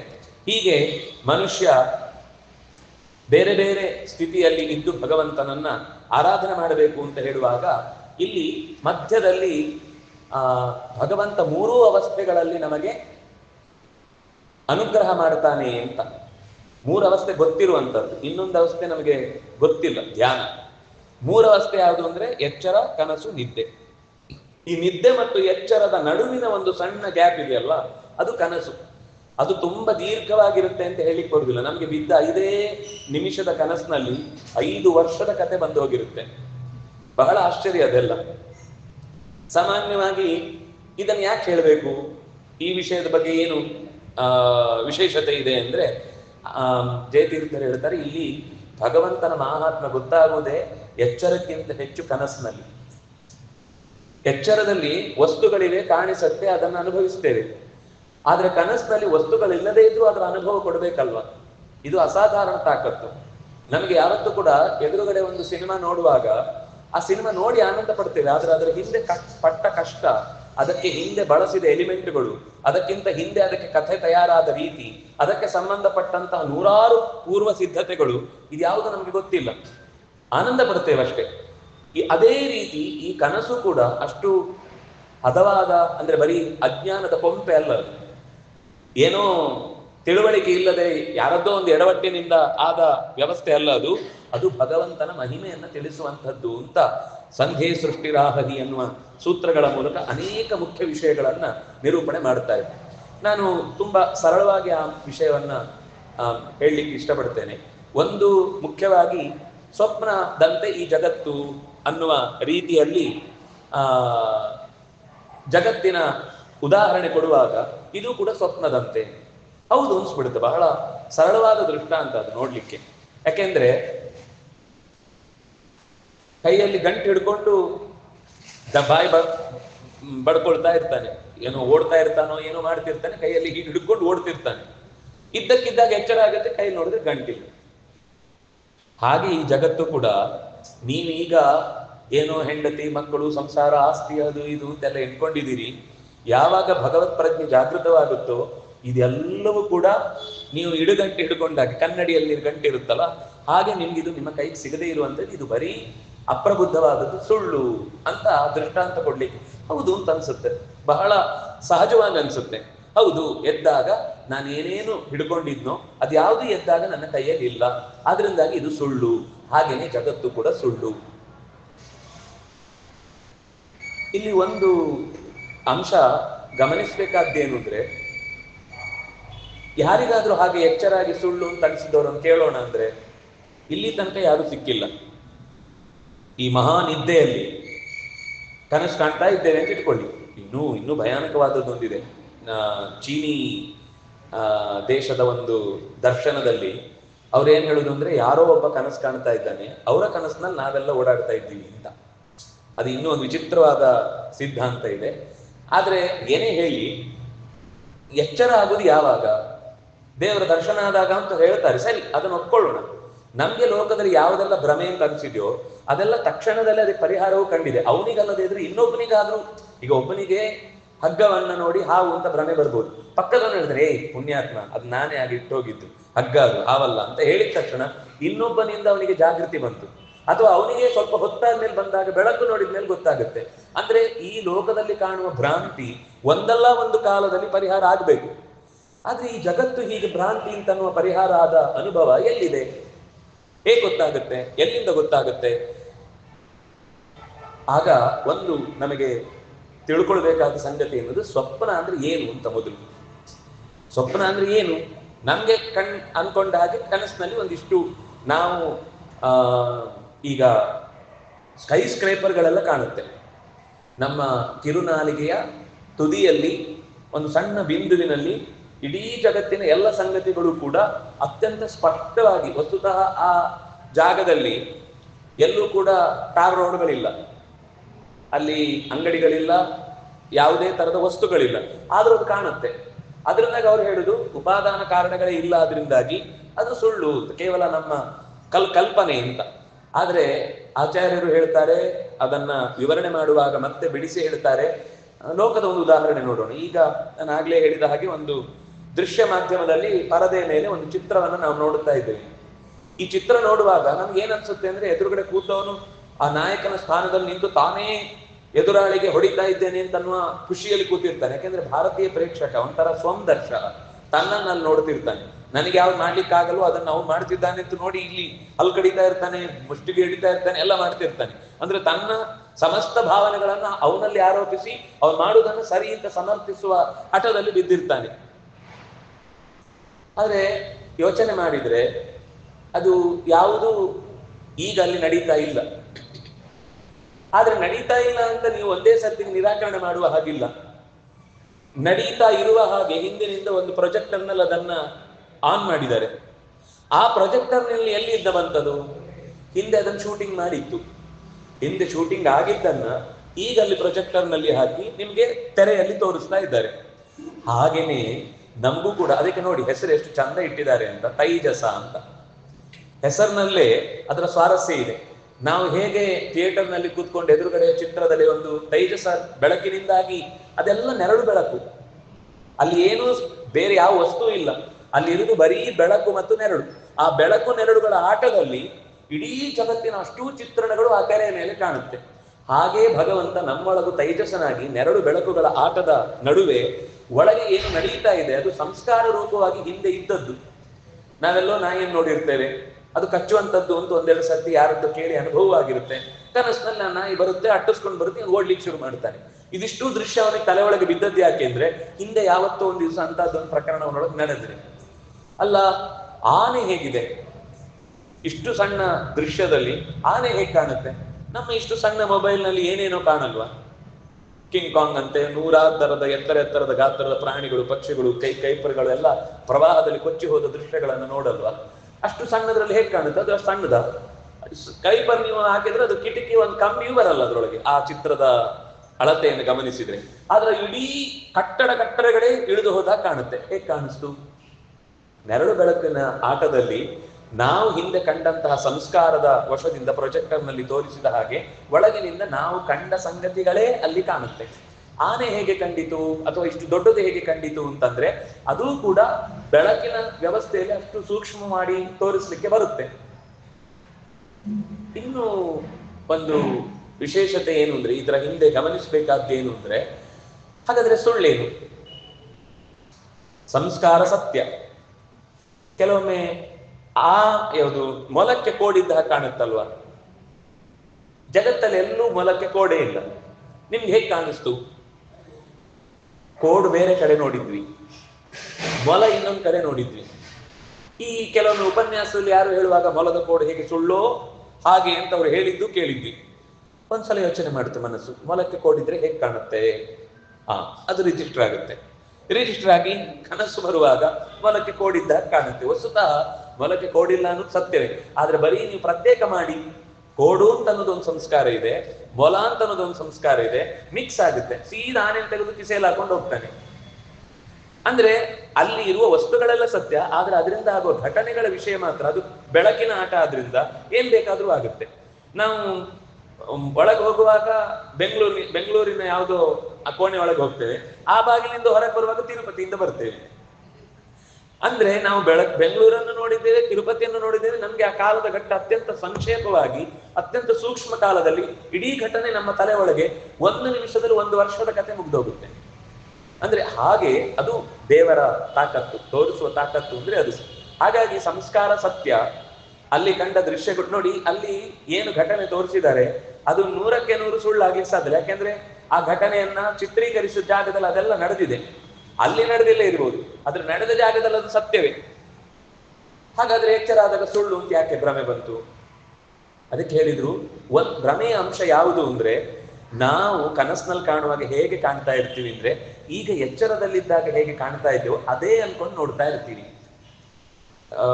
ಈ ಭೌತಿಕವಾದ ಮಣ್ಣಿನಿಂದಲೇ ಹುಟ್ಟಿದ ಮಡಿಕೆ, ಚರ್ಮ ಮಾಂಸಗಳಿಂದಲೇ ತುಂಬಿದ ಆನೆ ಅಂತ ಏನು ಹೊರಗಿನ ಪ್ರಪಂಚದಲ್ಲಿ ನಾವು ವಸ್ತುವನ್ನ ಗ್ರಹಿಸಿರ್ತೇವೆ, ಅದೇ ತರ ಕನಸಿನಲ್ಲಿ ಕಾಣ್ತಾ ಇದೆ ಅಂತ ಅನ್ಕೊಂಡಿದ್ದೇವೆ ಹೊರತು ಅದು ಸಂಸ್ಕಾರದ ವಶದಿಂದ ದೇವರು ತೋರಿಸ್ತಾ ಇರುವುದು ಅಂತ ನಾವು ಗಮನಿಸ್ತಾ ಇಲ್ಲ. ಹಾಗಾಗಿ ಎದ್ದಾಗ ಇದ್ದಕ್ಕಿದ್ದಂತೆ ಆ ಇಡೀ ಬೆಳಕು ನೆರಳುಗಳ ಆಟ ಮುಕ್ತಾಯವಾದಾಗ ಅದಿಲ್ಲ. ಒಳಗೆ ನಡೀತಾ ಇರುವುದನ್ನ ಹೊರಗೇ ನಡೀತಾ ಇದೆ ಅಂತ ಅನ್ಕೊಳ್ತೇವಲ್ಲ, ಅದು ಸುಳ್ಳು. ಒಳಗೆ ನಡೀತಾ ಇದೆ. ಇಲ್ಲ ಅಂದ್ರೆ ಜ್ಯೋತಿಷ ಗ್ರಂಥಗಳಲ್ಲೆಲ್ಲ ಈ ಕನಸಿನ ಬಗ್ಗೆ ನಿರೂಪಣೆ ಮಾಡುವಾಗ ಒಂದು ಯಾವುದೋ ಪ್ರಸಂಗ ಬರುತ್ತೆ ಅಲ್ಲಿ ಬೇರೆ ಕಡೆ. ಕನಸು ಕೂಡ ಫಲಪ್ರದ, ಕರ್ಮಗಳನ್ನ ಅದು ಅಳೆದು ಬಿಡುತ್ತೆ. ಅದು ಅಂದ್ರೆ ಏನ್ ಹೇಳ್ತೀವಿ ನಾವು, ಚುಕ್ತ ಮಾಡುವುದು ಅಂತ. ಯಾವುದೋ ಒಂದು ಕರ್ಮ ಕನಸಿನಲ್ಲಿ ಚುಕ್ತ ಆಗಿ ಹೋಗುತ್ತೆ ಅಂತ. ಯಾರೋ ಒಬ್ಬನಿಗೆ ರಾಜ ಆಗುವ ಯೋಗ ಇತ್ತು. ಅದಕ್ಕೆ ತಕ್ಕ ಯೋಗ್ಯತೆ ಪುಣ್ಯ ಇರಲಿಲ್ಲ. ಅವನಿಗೊಂದು ರಾತ್ರಿಯಲ್ಲಿ ಪೂರ್ತಿ ಕನಸು ಬಿತ್ತು. ಅಲ್ಲಿಗೆ ಅವನ ರಾಜಯೋಗ ಮುಗಿಯಿತು. ಇನ್ಯಾರಿಗೂ ಒಂದು ಸಾವಿನ ಯೋಗ ಇತ್ತು. ಆದ್ರೆ ಅವನ ಯೋಗ್ಯತೆ ಚೆನ್ನಾಗಿತ್ತು, ಪುಣ್ಯದ ಬಲ ದೊಡ್ಡದಿತ್ತು. ಅವನಿಗೆ ಕನಸಿನಲ್ಲಿ ತಾನೇ ಸತ್ತ ಕನಸು ಬಿತ್ತು. ಅವನ ಸಾಯುವ ಯೋಗ ಪೂರ್ಣ ಆಯಿತು. ಹೀಗೆ ಕನಸು ಜಗತ್ತಿನಲ್ಲಿ, ಹೊರ ಜಗತ್ತಿನಲ್ಲಿ ನಡೆಯಬೇಕಾದಂತಹ ಒಂದು ಯೋಗದ ಫಲಪ್ರಾಪ್ತಿಯನ್ನ ಅಷ್ಟು ಸಲೀಸಾಗಿ ಮುಗಿಸುತ್ತೆ ಅಂದ್ರೆ ಅದು ಸುಳ್ಳಾಗ್ಲಿಕ್ಕೆ ಹೇಗೆ ಸಾಧ್ಯ?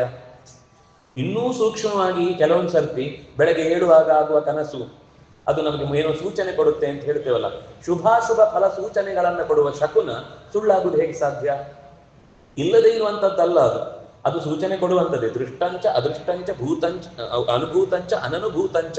ಹೀಗೆ ಕಂಡ ಕೇಳಿದ ಕಾಣದ ಎಲ್ಲ ಸಂಗತಿಗಳು ಕೂಡ ಅಲ್ಲಿ ನಾವು ಇಲ್ಲಿ ತನಕ ಆ ಜಾಗಕ್ಕೆ ಬರದೇ ಇದ್ರು ಕೂಡ ನಮಗದು ಅಲ್ಲಿ ಹೋದು ಬಂದ ಹಾಗೆ ಅನುಭವ ಆಗುತ್ತೆ.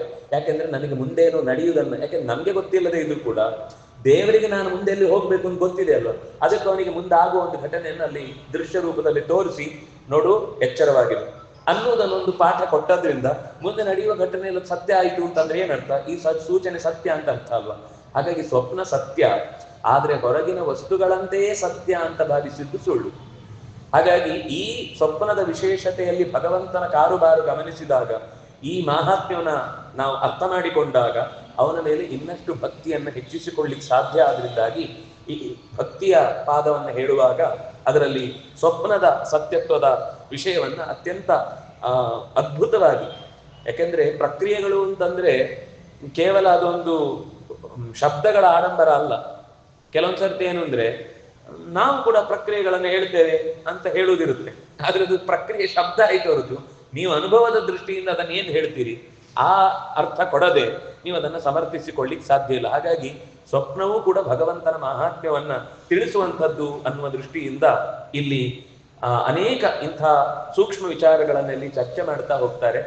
ಭಗವಂತ ಅವನು ಪ್ರಾಕೃತ ಶರೀರಿ ಅಲ್ಲ. ಇದು ನಮ್ಗೆ ಬೇಕು ಯಾವಾಗ್ಲೂ ಮನಸ್ಸಿನಲ್ಲಿ. ಆ ಅವಜಾನಂತಿ ಮಾಂ ಮೂಢಾಃ ಮಾನುಷೀಂ ತನುಮಾಶ್ರಿತಂ. ದಡ್ರು ದುರ್ಯೋಧನಾದಿಗಳೆಲ್ಲ ಕೃಷ್ಣ ಎದುರುಗೊಂಡಾಗ ಅವನಿಗೆ ಎರಡೇ ಕೈ ಕಾಣಿಸ್ತಿತ್ತು. ಪಕ್ಕದಲ್ಲಿ ನಿಂತ ಅರ್ಜುನನಿಗೆ 4 ಕೈ ಕಾಣಿಸ್ತಿತ್ತು. ತೇನೈವ ರೂಪೇಣ ಚತುರ್ಭುಜೇನ ಅವತಾರ ಇದು ಈ ವಿಶ್ವರೂಪವನ್ನ ತೋರಿದಾಗ ದಿಗ್ಭ್ರಮೆಯಾಗಿ ಹೋಯ್ತು. ಅಂದ್ರೆ ಯಾವ ಕಡೆಯಿಂದ ನೋಡಿ ಯಾವ ಕಡೆಯಿಂದ ಮುಗಿಸಿ ಏನನ್ನ ಅರ್ಥ ಮಾಡ್ಕೊಳ್ಬೇಕು ಅಂತ ಅವನಿಗೆ ತಲೆಗೆ ಹೋಗ್ಲಿಲ್ಲ, ಕಷ್ಟ ಆಗೋಯ್ತು. ಎಲ್ಲಾ ದಿಕ್ಕುಗಳಲ್ಲಿ ವ್ಯಾಪಿಸಿ ನಿಂತ ಸಹಸ್ರ ಶೀರ್ಷ ಪುರುಷ ಸಹಸ್ರಾಕ್ಷ ಸಹಸ್ರಪಾತ್ ಅನ್ನುವ ರೂಪವನ್ನ ನೋಡಿ ಕಂಗಾಲಾಗಿ ಹೋಗಿ, ದೇವರೇ ನೀನು ಮೊದಲು ಸಾಮಾನ್ಯವಾಗಿ ತೋರ್ತಾ ಇದ್ದ ಅದೇ 4 ಕೈಗಳಿಂದ ನನಗೆ ಕಾಣಿಸಿಕೋ ಅಂತಾನೆ. ಅಂದ್ರೆ ಅವನಿಗೆ ಸಾಮಾನ್ಯವಾಗಿ ಯಾವಾಗ್ಲೂ ಕಾಣಿಸ್ತಾ ಇದ್ದದ್ದು 4 ಕೈ. ಆದ್ರೆ ಈ ದುರ್ಯೋಧನನಿಗೆ ಕಾಣಿಸ್ತಾ ಇದ್ದದ್ದು 2 ಕೈ. ಯಾಕೆಂದ್ರೆ ಅವನು ಮನುಷ್ಯ ಅಂತ ಚಿಂತನೆ ಮಾಡಿದ್ದ ದೇವರನ್ನು. ಆದ್ರಿಂದಾಗಿ ಅವನಿಗೆ ದೇವರನ್ನು ನೋಡಿದ್ರು ಮೋಕ್ಷ ಆಗ್ಲಿಲ್ಲ. ನಾವು ದೇವರನ್ನ ನೋಡಿದ್ರೆ ಮೋಕ್ಷ ಅನ್ಕೊಂಡ್ರೆ ದೇವರನ್ನ ಪ್ರಾಕೃತ ಶರೀರಿ ಅಂತ ನೋಡಿದ್ರೆ ಯಾವ ಮೋಕ್ಷವೂ ಆಗುದಿಲ್ಲ. ಸ್ವತಃ ಕರ್ದಮ ತನಗೆ ಮಗನಾಗಿ ಕಪಿಲ ಮಹರ್ಷಿಯನ್ನೇ ಪಡೆದ್ರೂ ಕೂಡ ದೇವರ ಹತ್ರನೇ ಆಜ್ಞೆ ಪಡೆದು ನಾನು ತಪಸ್ಸಿಗೆ ಹೋಗ್ತೇನೆ ದೇವರೇ ಅಂತ ಕೇಳಿ ತಾಯಿಯ ಬುಡಕ್ಕೆ ಬಿಟ್ಟು ತಾನು ಸೀದು ತಪಸ್ಸಿಗೆ ಹೋಗ್ತಾನೆ. ಎಲ್ಲರೂ ಅನ್ಕೊಳ್ತಾರೆ ದೇವರೇ ಮನೆಯಲ್ಲಿ ಬಂದು ಹುಟ್ಟಿದ್ರು ಕೂಡ ಇವನು ತಪಸ್ಸಿಗೆ ಅಂತ ಕಾಡಿಗೆ ಹೋಗ್ತಾ ಇದ್ದಾನಲ್ವಾ. ಅಂದ್ರೆ ಎಷ್ಟೇ ಹೊರಗಿನ ಮಾಂಸದ ಕಣ್ಣಿನಿಂದ ಕಂಡ್ರೂ ಕೂಡ ಅಥವಾ ಮನಸ್ಸಿನಿಂದ ಕಂಡ್ರೂ ಕೂಡ ಅದು ಪೇಂಟೆಡ್. ಮನಸ್ಸು ಕಾಣುವುದು ಕೂಡ ದೇವರನ್ನಲ್ಲ, ದೇವರ ನೆನಪನ್ನ ಮಾಡಿಕೊಂಡ ಅವನೇ ರಚಿಸಿದ ಒಂದು ಪ್ರತಿಮೆಯನ್ನ ಅಥವಾ ಪೇಂಟಿಂಗ್ ಅನ್ನ ಅವನು ನೋಡ್ತಾನೆ. ಆದ್ರಿಂದಾಗಿ ಅದನ್ನ ದೇವರು ಅಂತ ಪರಿಗಣಿಸುವ ಹಾಗಿಲ್ಲ. ಅದು ಜೀವದ ಕಣ್ಣಿಗೆ ಅಂತರಂಗದಲ್ಲಿ ಕಾಣುವ ಸತ್ಯ ಆದಾಗ ಮಾತ್ರ ದೇವರ ದರ್ಶನ ಇದು. ಅದನ್ನೇ ಅಪರೋಕ್ಷ ಅಂತ ಕರೀತಾರೆ. ಹೀಗೆ ಅಪರೋಕ್ಷ ಜ್ಞಾನ ಆದ ಮೇಲೇನೆ ಭಗವಂತನ ಬಗೆಗೆ ಇನ್ನಷ್ಟು ದೃಢವಾದ ವಿಶ್ವಾಸ ಹುಟ್ಟತ್ತೆ ಅನ್ನುವ ದೃಷ್ಟಿಯಿಂದ ದೇವರು ಮಣ್ಣು ನೀರು ಗಾಳಿ ಬೆಂಕಿ ಆಕಾಶದಿಂದ ಉಂಟಾದ ವಸ್ತು ಅಲ್ಲ. ಹಾಗೆ ಗೊತ್ತಾದ್ರೆ ಮಾತ್ರ ಭಕ್ತಿ ಆಗುತ್ತೆ. ನಮ್ಮ ಹಾಗೆ ಅವನಿಗೂ ಟೆನ್ಷನ್ ಇದೆ, ನಮ್ಮ ಹಾಗೆ 4-6 ಜನ ಮನೆಗೆ ಬಂದು ಬಿಟ್ರೆ ಅವನಿಗೂ ಕೂಡ ಕಿರಿಕಿರಿ ಆಗುತ್ತೆ ಅಂತ ನಾವು ಸುಮಾರು ಜನ ಕೆಲವೊಮ್ಮೆ ನಾವೊಂದು 4 ಜನ ಬಂದ್ರೆ ಮನೇಲಿ ಕಷ್ಟಪಡ್ತೇವೆ. ಇಷ್ಟು ಜನರನ್ನ ದೇವರು ಹೇಗಪ್ಪ ಮೇಂಟೈನ್ ಮಾಡ್ತಾನೆ ಅಂತ ಕೆಲವರು ಬಾರಿ ದೇವರ ಮೇಲೆ ಕರುಣೆಯಿಂದ ಕಾಳಜಿಯಿಂದ ಎಲ್ಲ ತಮ್ಮ ದುಗುಡವನ್ನು ವ್ಯಕ್ತಪಡಿಸುವುದಿರುತ್ತೆ. ಆದರೆ ಲೀಲಾ ಮಾತ್ರ ಇಡೀ ಜಗತ್ತಿನ ಎಲ್ಲ ಕಾರ್ಯಗಳು ಕೂಡ ಅವನಿಗೆ ಅತ್ಯಂತ ಅನಾಯಾಸವಾದ ಅದು ಸ್ವಭಾವ.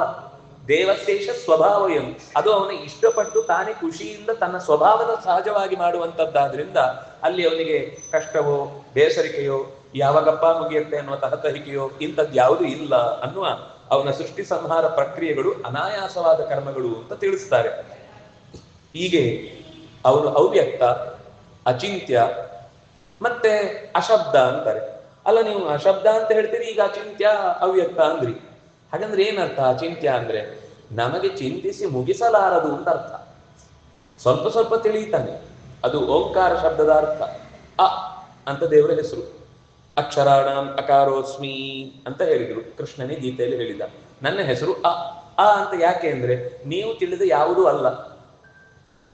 ಅವನು ಮಣ್ಣ ಅಲ್ಲ, ಅವನು ನೀರ ಅಲ್ಲ, ಅವನು ಗಾಳಿನ ಅಲ್ಲ, ಅವನು ಬೆಂಕಿನ ಅಲ್ಲ, ಅವನು ಆಕಾಶನ ಅಲ್ಲ. ನಾವು ತಿಳಿದ ಯಾವುದೂ ಅಲ್ಲ.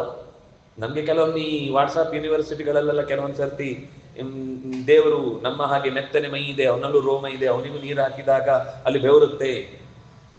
ಶಾಸ್ತ್ರ ಗೊತ್ತಿಲ್ಲದೆ ಇದ್ದಾಗ ಇಂತಹ ಮಾತುಗಳು ಬರುತ್ತೆ. ಆಚಾರ್ಯರು ಸ್ಪಷ್ಟ ಹೇಳ್ತಾರೆ, ಭಾಗವತವು ಸ್ಪಷ್ಟ ಹೇಳುತ್ತೆ, ಅರ್ಚಾವನ್ನು ಯಾವತ್ತೂ ಕೂಡ ದೇವರು ಅಂತ ತಿಳಿಬಾರ್ದು. ಅರ್ಚ ಅಂದ್ರೆ ಪ್ರತೀಕ, ಅರ್ಚ ಅಂದ್ರೆ ವಿಗ್ರಹ.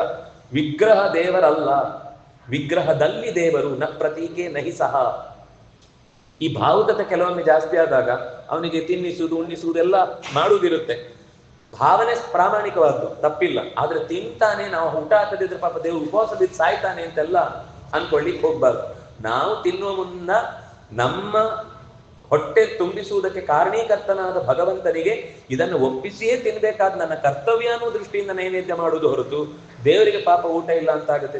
ಎಷ್ಟು ದಿವಸ ಆಯ್ತು ಏಕಾದಶಿ ಬಂದ್ರೆ ಎಷ್ಟು ಕಷ್ಟ ಅಲ್ಲ, ನಮ್ಗೆ ಇಷ್ಟು ಕಷ್ಟ ಆಗುತ್ತೆ, ಇನ್ ದೇವರಿಗೆ ಏನಪ್ಪಾ ಕಷ್ಟ ಅಂತೆಲ್ಲ ಹೀಗೆ ತಪ್ಪಾಗಿ ನಾವು ಚಿಂತನೆ ಮಾಡಬಾರ್ದು. ಯಾಕೆಂದ್ರೆ ಅವನಿಗೆ ಭೌತಿಕವಾದ ಶರೀರ ಇಲ್ಲ. ಹಾಗಾಗಿ ಅವನು ಮಣ್ಣು ನೀರು ಗಾಳಿ ಬೆಂಕಿ ಆಕಾಶ ಯಾವುದೂ ಅಲ್ಲ ಅಂತಂದ ಮೇಲೆ ಹಾಗಾದ್ರೆ ಏನು ಅಂತಂದ್ರೆ ಇದಲ್ಲ ಅಷ್ಟೇ. ಯಾಕೆ ಅವನು ಇದ್ಯಾವುದು ಅಲ್ಲ, ಅವನು ಇದೆಲ್ಲವನ್ನು ಮೀರಿ ಮೇಲೆ ನಿಂತು ಬಿಟ್ಟಿದ್ದಾನು. ಇದನ್ನ ಮೀರಿ ಆಚೆಗೆ ಎತ್ತರಕ್ಕೆ ಏರಿ ಬಿಟ್ಟಿದ್ದಾನೆ. ಹಾಗಾದ್ರೆ ನಮ್ಗೆ ಸಂಬಂಧಪಟ್ಟವನನ್ನು ಬಿಟ್ಬಿಟ್ಟು, ಯಾಕೆಂದ್ರೆ ನೀವು ತಿಳಿಲಿಕ್ಕಾಗುದಿಲ್ಲ ಅಂತೀರಿ, ಯಾಕೆಂದ್ರೆ ನಮ್ಮನ್ನು ಮೀರಿದವನು ಅಂತೀರಿ. ಹಾಗಾದ್ರೆ ನಾವು ಅವನ ಸುದ್ದಿಗೆ ಹೋಗ್ಬೇಡ. ನಿಮ್ಗೆ ಯಾಕಪ್ಪ ಗ್ರಹಚಾರ? ಇದ್ದಾನೆ ಅಂತ ಆದ್ರೆ ಕೆಲವೊಂದ್ ಸರ್ತಿ ತಲೆಗೆ 3 ಸುತ್ತಿ ಹಿಂದೆ ಮುಂದೆ ಹಾಕಿ ₹1 ಹಾಕಿ ಕಾಟ ಕೊಡ್ಬೇಡಪ್ಪ ಅಂತ ಕೇಳುವ ಸ್ಥಿತಿ ಆದ್ರೂ ಕಮ್ಮಿ ಆದ್ರೆ ₹1 ಉಳಿಯತ್ತಲ್ವ. ಆದ್ರಿಂದ ಈ ಸಮಸ್ಯೆನೇ ಬೇಡ ಅಂದ್ರೆ ಅದಕ್ಕೆ ಹೇಳಿದ್ರು ತಿಳಿಯಲಾಗದಷ್ಟು ಎತ್ತರದವನು ಅಂತ ತಿಳಿಯಬೇಕಾದವನು. ಇದು ತಿಳುವಳಿಕೆ. ಇಷ್ಟು ತಿಳುವಳಿಕೆ ಬಂತಲ್ವ, ಇದರ ಮೂಲಕ ಮುಂದೆ ಏನ್ ಸಿಕ್ಕಿದ್ರು ಕೂಡ ದೇವರು ಇಷ್ಟೇ ಅಲ್ಲ, ಇದನ್ನು ಮೀರಿದ್ದಾನೆ. ನಾವು ತಿಳಿದ ಹಾಗೆ ಜಗತ್ತಿನ ಯಾವ ವಸ್ತುವು ಕೂಡ ಅವನಲ್ಲ, ಇದನ್ನ ಮೀರಿದ್ದಾನೆ. ಪ್ರಕೃತಿ ಪರಹ, ಪ್ರಕೃತಿಗಿಂತ ಆಚೆಗಿರುವವನು, ಪ್ರಕೃತಿಯನ್ನ ನಿಯಂತ್ರಣದಲ್ಲಿ ಇಟ್ಟುಕೊಂಡವನು, ಜಗತ್ತಿನ ಎಲ್ಲ ಸಂಗತಿಗಳಿಗೂ ರಕ್ಷೆಯನ್ನು ಕೊಡುವವನಾದ್ರಿಂದಾಗಿ ನಮ್ಗೆ ಏನ್ ಗೊತ್ತಾಗಬೇಕು ಅಂದ್ರೆ, ಯಾರಾದ್ರೂ ಬಂದು ನಾನು ದೇವರು ಅಂತ ಹೇಳಿದ್ರೆ ನಕ್ಕು ನಮಸ್ಕಾರ ಮಾಡಿ ಬಿಟ್ಬಿಡ್ಬೇಕಷ್ಟೇ, ಏನು ಹೆಚ್ಚು ವಿವರಣೆ ಕೊಡ್ಲಿಕ್ಕೆ ಹೋಗ್ಬಾರ್ದು. ಅಂದ್ರೆ ಅವರು ಗುರುತು ಹೇಳ್ತಾರೆ, ನಿಮ್ಗೆ ಅಕಸ್ಮಾತ್ ಶ್ರೀವತ್ಸ ಚಿಹ್ನೆ ಅಥವಾ ಒಬ್ಬ ಇದ್ದ ಪೌಂಡ್ರಕ ಅಂತ, ಎಲ್ಲರೂ ನಾನು ವಾಸುದೇವ ವಾಸುದೇವ ಅಂದ್ರೆ ಕೇಳ್ತಿದ್ರು, ಎಲ್ಲಿದೆ ನೀನು ಶ್ರೀವತ್ಸ ಚಿಹ್ನೆ ಅಂತ. ಅವನು ಒಂದು ಶ್ರೀವತ್ಸ ಮುದ್ರೆ ಮಾಡಿಸಿ ಸುಟ್ಕೊಂಡು ಬಂದಿದ್ದ, ನನ್ನ ಹತ್ರನು ಶ್ರೀವತ್ಸ ಚಿಹ್ನೆ ಇದೆ ಅಂತ. ಎಲ್ಲೋ ಗರುಡ ಅಂದ್ರೆ ಒಂದು ಯಂತ್ರದ ಬಂಗಾರದ ಗರುಡ ಮಾಡ್ಕೊಂಡು ಬಂದಿದ್ದ. ಹಾಗೆ ತಾನು ಕೊಳಲು ಹಿಡ್ಕೊಂಡಿದ್ದ. ಕೊನೆಗೆ ಅವನ ಹತ್ರ ಚಕ್ರ ಮಾತ್ರ ಸರಿ ಸಿಗ್ಲಿಲ್ಲ. ಅದಕ್ಕೆ ಸೀದಾ ಮಥುರೆ ಇದಕ್ಕೆ ದ್ವಾರಕೆಗೆ ಬಂದು ಅವತ್ತು ಜಗಳ ಆಡಿದ. ಆಧಾರ್ ಕಾರ್ಡ್ ಅಲ್ಲಿ ನಿನ್ನ ಹೆಸರು ಚೇಂಜ್ ಮಾಡು, ನಾಳೆಯಿಂದ ಅದು ನನ್ನ ಹೆಸರು, ಯಾಕೆಂದ್ರೆ ಒಂದೇ ಹೆಸರು ನೋಡಿ ಇಬ್ರು ಇರಬಾರ್ದು, ಅದರಿಂದಾಗಿ ನಿನ್ನ ಚಕ್ರ ನಾನು ಕೊಟ್ಟು ಬಿಡು ಅಂತ ಕೇಳಿಕ್ ಬರ್ತಾನೆ. ಅಲ್ಲಿ ಕೃಷ್ಣ ಇರುವುದಿಲ್ಲ. ಕೊನೆಗೆ ಬಂದು ನನ್ನ ಹತ್ರ ಮಾತಾಡ್ಬೇಕು ಅಂತ ಹೇಳಿ ಹೋಗು ಅಂತ ಹೇಳ್ತಾರೆ. ಅಷ್ಟರವರೆಗೆ ಅವನ ಉಪನ್ಯಾಸ ಚೆನ್ನಾಗಿ ಕೇಳ್ತಾರೆ ಇಡೀ ಯಾದವರು. ಕೊನೆಗೆ ಅವನಿಗೆ ತಡಿಲಿಕ್ಕಾಗದೆ ಎಲ್ಲ ಗೊಳ್ಳಂತ ನಕ್ಕ ಅವಮಾನ ಆಗಿ ಅಲ್ಲಿಂದ ಹೊರಟು ಹೋಗ್ತಾನೆ. ಆಮೇಲೆ ತಾನೇ ಒಂದು ಚಕ್ರ ಯಂತ್ರವನ್ನು ಮಾಡಿಕೊಂಡು ಅದನ್ನು ಯಂತ್ರದ ಕೈ, ಯಾಕಂದ್ರೆ 4 ಕೈ ಆಗ್ಬೇಕಲ್ಲ, ಹಿಂದೆ 2 ಬಂಗಾರದ ಕೈಯನ್ನು ಮಾಡಿಸಿ ಅದರಲ್ಲಿ ಚಕ್ರದ ಹಾಗೆ ಒಂದು ಯಂತ್ರವನ್ನು ಇಡಿಸಿ ತಿರುಗಿಸ್ತಾ ಇದ್ದಂತೆ. ಅಂದ್ರೆ ಅವನಿಗೆ ಅಷ್ಟು ಏನೇ ಮಾಡಿದ್ರು ಕಪ್ಪು ನೈ ಬಿಳಿ ಆಗುತ್ತಾ? ಇಲ್ಲ. ಆದ್ರೆ ಅವನಿಗೊಂದು ಹಠ, ನಾನು ಹೀಗಾಗಬೇಕು ಅಂತ. ನಮ್ಮ ಮಿತಿ ಏನು ಅಂತ ಅರ್ಥ ಮಾಡಿಕೊಂಡು ಭಗವಂತನಿಗೆ ನಾವು ಶರಣಾಗಿ ಅವನೇ ನಮ್ಮನ್ನ ರಕ್ಷಿಸುವವನು ತನ್ನುವ ಎಚ್ಚರ ಇದ್ರೆ, ಅವನ ಆನಂದಾದಿ ಗುಣಗಳಿಂದ ತುಂಬಿದವನು. ನಾವು ಅವನ ಪ್ರತಿಬಿಂಬರಾಗಿ ಅವನು ಮಾಡಿಸಿದ ಚಟುವಟಿಕೆಯಂತೆ ನಾವು ಚಟುವಟಿಕೆ ಮಾಡಿ ನಮ್ಮ ಸ್ವಭಾವಕ್ಕನುಗುಣವಾದ ಫಲಗಳನ್ನ ಪಡೆದು ಅವನ ದಾಸರಾಗಿ ನೆರೆಯಬೇಕಾದವರು ಅಂತ ಚಿಂತಿಸಿದ್ರೆ ಆಗ ಬದುಕಿಗೆ ಒಂದು ಒಳ್ಳೆ ಅರ್ಥ ಬರುತ್ತೆ. 4 ಗುಣದಿಂದ ಪ್ರಧಾನವಾಗಿ ಅವನನ್ನು ಚಿಂತಿಸಬೇಕು ಅಂತ. ಸತ್, ಚಿತ್, ಆತ್ಮ, ಆನಂದ ಅಂತ. ಸತ್ ಅಂದ್ರೆ ಬಹಳ ದೊಡ್ಡ ಗುಣ ಇದು. ಮೊದಲು ನಮ್ಗೆ ಬೇಕಾದ್ದೇನು ಗೊತ್ತಾ? ದೇವರು ಇದ್ದಾನೆ ಅನ್ನೋದು. ಕಷ್ಟ ಬಂದಾಗ ನಮ್ಗೆ ಒಳಗಿನಿಂದ ಒಂದು ಇದ್ದಾನ ದೇವರು, ಯಾಕಪ್ಪ ಹೀಗೆ ಮಾಡ್ತಾನೆ, ಇದ್ದಿದ್ರೆ ಈ ನನ್ನ ಕಷ್ಟ ಅವನಿಗೆ ಕಾಣ್ತಿರ್ಲಿಲ್ವಾ ಅಂತ ಒಳಗಿನಿಂದ ತುಂಬಾ ಕಷ್ಟಗಳು ಬಂದಾಗ ಹೃದಯ ಅಲ್ಲಾಡಿ ಬಿಡುತ್ತೆ. ದೇವರು ಇಲ್ಲ ಅಂತ ಅನ್ಸುತ್ತೆ. ಯಾಕೆಂದ್ರೆ ಇಷ್ಟು ಕಷ್ಟಗಳನ್ನ ಎಲ್ಲಾ ಕಡೆ ಆಗುವ ಅನರ್ಥಗಳನ್ನ ನೋಡಿಯೂ ಕೂಡ ಸುಮ್ಮನಿದ್ದಾನೆ ಅಂದ್ರೆ ಅವನು ಇದ್ದಾನೆ ಅಂತ ಹೇಗೆ ನಂಬುದು ಅಂತ ಒಳಗಿನಿಂದ ಒಂದ್ಸರ್ತಿ ಡೌಟ್ಗಳು ಶುರುವಾಗುತ್ತೆ. ಅಸ್ತಿತ್ಯೋಪಲಬ್ಧವ್ಯ ತತ್ವಭಾವೇನ ಚೋಭಯೋ. ಉಪನಿಷತ್ ಹೇಳುದು ಎಲ್ಲದಕ್ಕಿಂತ ದೇವರಲ್ಲಿ ಉಪಾಸಿಸಬೇಕಾದ ದೊಡ್ಡ ಗುಣ ಯಾವುದು ಅಂದ್ರೆ ಅಸ್ತಿ. ಅದು ಕೇವಲ ಅಸ್ತಿ ಅಂದ್ರೆ ಬರೀ ಇದ್ದಾನೆ ಅಂತಲ್ಲ, ಎಲ್ಲದಕ್ಕಿಂತ ಚೆನ್ನಾಗಿದ್ದಾನೆ. ನಾವ್ ಹೇಳುದುಂಟಲ್ಲ ಕೆಲವೊಂದು ವಾಕ್ಯ, ಇದ್ರೆ ಅವನ್ ತರ ಇರ್ಬೇಕು ಅಂದ್ರೆ ಏನಂತ? ಅವನ್ ತರ ಅಂದ್ರೆ ಅವನಿಗೆ ಯಾರದ್ದೂ ಕಡಿವಾಣ ಇಲ್ಲ, ಅವನಿಗೊಂದು ಜೂಮ್ ಜಾಮಾಗಿ ಒಳ್ಳೆ ಕಾರ್ ಇದೆ, ಅವನಿಗೆ ಸ್ವಂತ ಮನೆ ಇದೆ, ಅವನಿಗೆ ಯಾರೂ ಕೂಡ ಯಾವುದೇ ರೀತಿಯಿಂದ ಕಂಟ್ರೋಲ್ ಮಾಡೋರಿಲ್ಲ, ಆನಂದವಾಗಿ ತನ್ನ ಸಾಧನೆ ಮಾಡ್ಕೊಂಡು ಬೇಕಾದಾಗಿದ್ದ ಅಂದ್ರೆ ಸರ್ವತಂತ್ರ ಸ್ವತಂತ್ರನಾಗಿ ಇನ್ನೊಬ್ಬರ ಅಡಿಯಾಳಲ್ಲದೆ ಸುಖವಾಗಿ, ಶಬ್ದ ಮುಖ್ಯವಾಗಿ ಬೇಕಾದ ಸುಖವಾಗಿ ಇದ್ದಾನೆ ಅನ್ನೋದು ಇದ್ದಾನೆ. ಉಳಿದಂತೆ ಇದ್ದಾನೆ ಅಂತಂದ್ರೆ ಸುಮ್ಮನೆ ಹೆಣವೂ ಇದೆ, ಗಿಡವೂ ಇದೆ, ಮರವೂ ಇದೆ, ಕಲ್ಲು ಇದೆ ಅಂತ ಹಾಗೆ ಇದ್ರೆ ಅದು ಇರುವುದಲ್ಲ. ಅದಕ್ಕೆ ಸ್ವಸ್ತಿ ಅಂತ ಹೆಸರು ದೇವರಿಗೆ. ಸು ಅಸ್ತಿ, ಚೆನ್ನಾಗಿದ್ದಾನೆ. ಅಸ್ತಿತ್ಯೋಪಲಬ್ಧವ್ಯ ಅನ್ನುವಲ್ಲಿ ಹೇಳುವ ಮಾತು ಸ್ವಸ್ತಿ ಅಂತ ದೇವರ ಹೆಸರು. ಯಾಕೆ ಅಂದ್ರೆ ಅವನ ಹಾಗೆ ಚೆನ್ನಾಗಿ ಖುಷಿ ಖುಷಿಯಾಗಿ ಯಾರೂ ಇಲ್ಲ. ಅದು ನಾವು ದೇವರಲ್ಲಿ ಉಪಾಸನೆ ಮಾಡಬೇಕಾದ ಮೊದಲನೇ ಗುಣ. ಎರಡನೇದು ಚಿತ್. ಚಿತ್ ಅಂದ್ರೆ ಅರಿವಿನಿಂದ ಕೂಡಿ ಇದ್ದಾನೆ. ಹೀಗೆ ಇದ್ದಾನೆ ಅನ್ನೋ ವಿಷಯಕ್ಕೆ ಆಕಾಶವೂ ಇದೆ, ಅನಾದಿ ಕಾಲದಿಂದ ಅನಂತ ಕಾಲದ ತನಕ ಇದೆ. ಆದ್ರೆ ಇದ್ದೇನೆ ಅಂತ ಅದಕ್ಕೆ ಗೊತ್ತಿಲ್ಲ. ಆದ್ರೆ ಇರುವುದು ಮಾತ್ರ ಮುಖ್ಯ ಅಲ್ಲ, ಇರುವುದರ ಜೊತೆಗೆ ಆನಂದವಾಗಿ ಇರುವಂತದ್ದು ಇರುವಿಕೆ. ಅದು ಚಿತ್ ಅಂದ್ರೆ ತಿಳುವಳಿಕೆಯಿಂದ ಕೂಡಿದ, ಆನಂದದಿಂದ ಕೂಡಿದ ಇರುವಿಕೆ. ನಾನಿದ್ದೇನೆ ಅಂತ ಗೊತ್ತಿಲ್ಲದೆ ಇದ್ರೆ ಇದ್ದೇನು ಉಪಯೋಗ? ಕೆಲವರ ಮೋಕ್ಷದಲ್ಲಿ ಏನು ಅಂದ್ರೆ ನೀವು ಎಲ್ಲ ಗುಣಗಳನ್ನು ಕಳಚಿ ಕಲ್ಗುಂಡಾಗ್ತೀರಿ ಅಂತ. ಕಲ್ಗುಂಡಾದ್ರೂ ಮೆಣಸು ಗುದ್ಲಿಕ್ಕಾದ್ರೂ ಆಗುತ್ತೆ. ಇದು ಅದಕ್ಕೂ ಬರಲ್ಲ. ಯಾಕಂದ್ರೆ ಭಾರ ಅನ್ನೋ ಯಾವ ಗುಣವೂ ಇಲ್ಲ ಅದರಲ್ಲಿ. ಯಾವ ಗುಣವೂ ಇಲ್ಲದೆ ನಿರ್ಗುಣ ಸ್ಥಿತಿಗೆ ಹೋಗುವುದೇ ಮೋಕ್ಷ. ಯಾರಾದ್ರೂ ಒಬ್ಬ ನಿಮ್ಮನ್ನ ಕರೆದು ನಿಮ್ಮನ್ನ ವಜ್ರ ಮಾಡಿಬಿಡುತ್ತೇನೆ ಆಗ್ತೀರಾ? ಬೆಲೆ ಮಾಡುತ್ತೆ, ಕೊಹಿನೂರ್ರಿ, ಕೋಟ್ಯಂತರ ರೂಪಾಯಿಯ ವಜ್ರವಾಗಿ ನಿಮ್ಮನ್ನ ಬದಲಾಯಿಸ್ತೇನೆ, ಯಾರಾದ್ರೂ ಕೇಳಿದ್ರೆ ಆಗ್ತೀರಾ? ಕೋಟಿ ಬೇಡ ರೀ, ಜೀವ ಬೇಕ್ರಿ, ಜೀವ ಮುಖ್ಯ.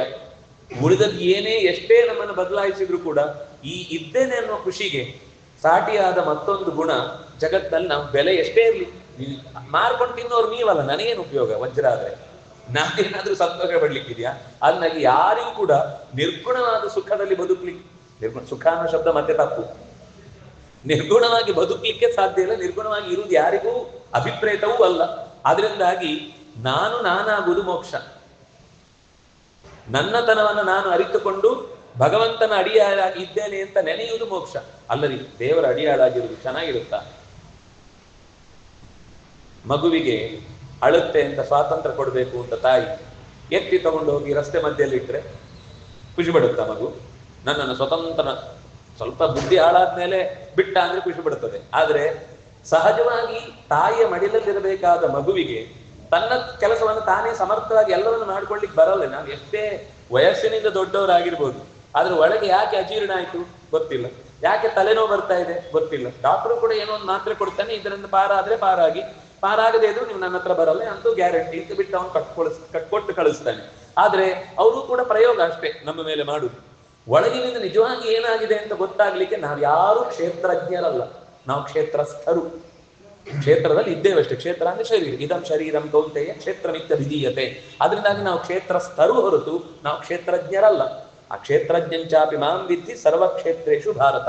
ಎಲ್ಲ ಕ್ಷೇತ್ರಗಳ ತಿಳುವಳಿಕೆ ಒಳಗಿನಿಂದ 72,000 ನಾಡಿಗಳನ್ನ ಇರಿಸಿ ಎಲ್ಲೆಲ್ಲಿ ಯಾವ್ಯಾವ ಭಾಗದಲ್ಲಿ ಹೇಗೆ ಹೇಗೆ ಶಕ್ತಿಯನ್ನು ಯಾವ ಕಾಲಕ್ಕೆ ಹೇಗೆ ಅದನ್ನ ಪ್ರಸಾರ ಆಗುವ ಹಾಗೆ ಮಾಡಬೇಕು ಅಂತ ತಿಳಿಯುವ ಶಕ್ತಿ ಉಳ್ಳಂತಹ ಅಪರಿಮಿತ ಗುಣೋಪೇತನಾದಂತಹ ಭಗವಂತನೇ ಆನಂದಮಯ. ಅದಕ್ಕಾಗಿ ಸತ್, ಚಿತ್, ಆನಂದ, ಆತ್ಮ. ಆತ್ಮ ಅಂದ್ರೆ ಅಲ್ಲಿ 2 ಅಂಶ, ಒಂದು ಅಂತರ್ಯಾಮಿ, ಇನ್ನೊಂದು ಸ್ವಾಮಿ. ದೇವರು ನನಗೆ ಸರ್ವದಾ ಸ್ವಾಮಿಯಾಗಿದ್ದಾನೆ.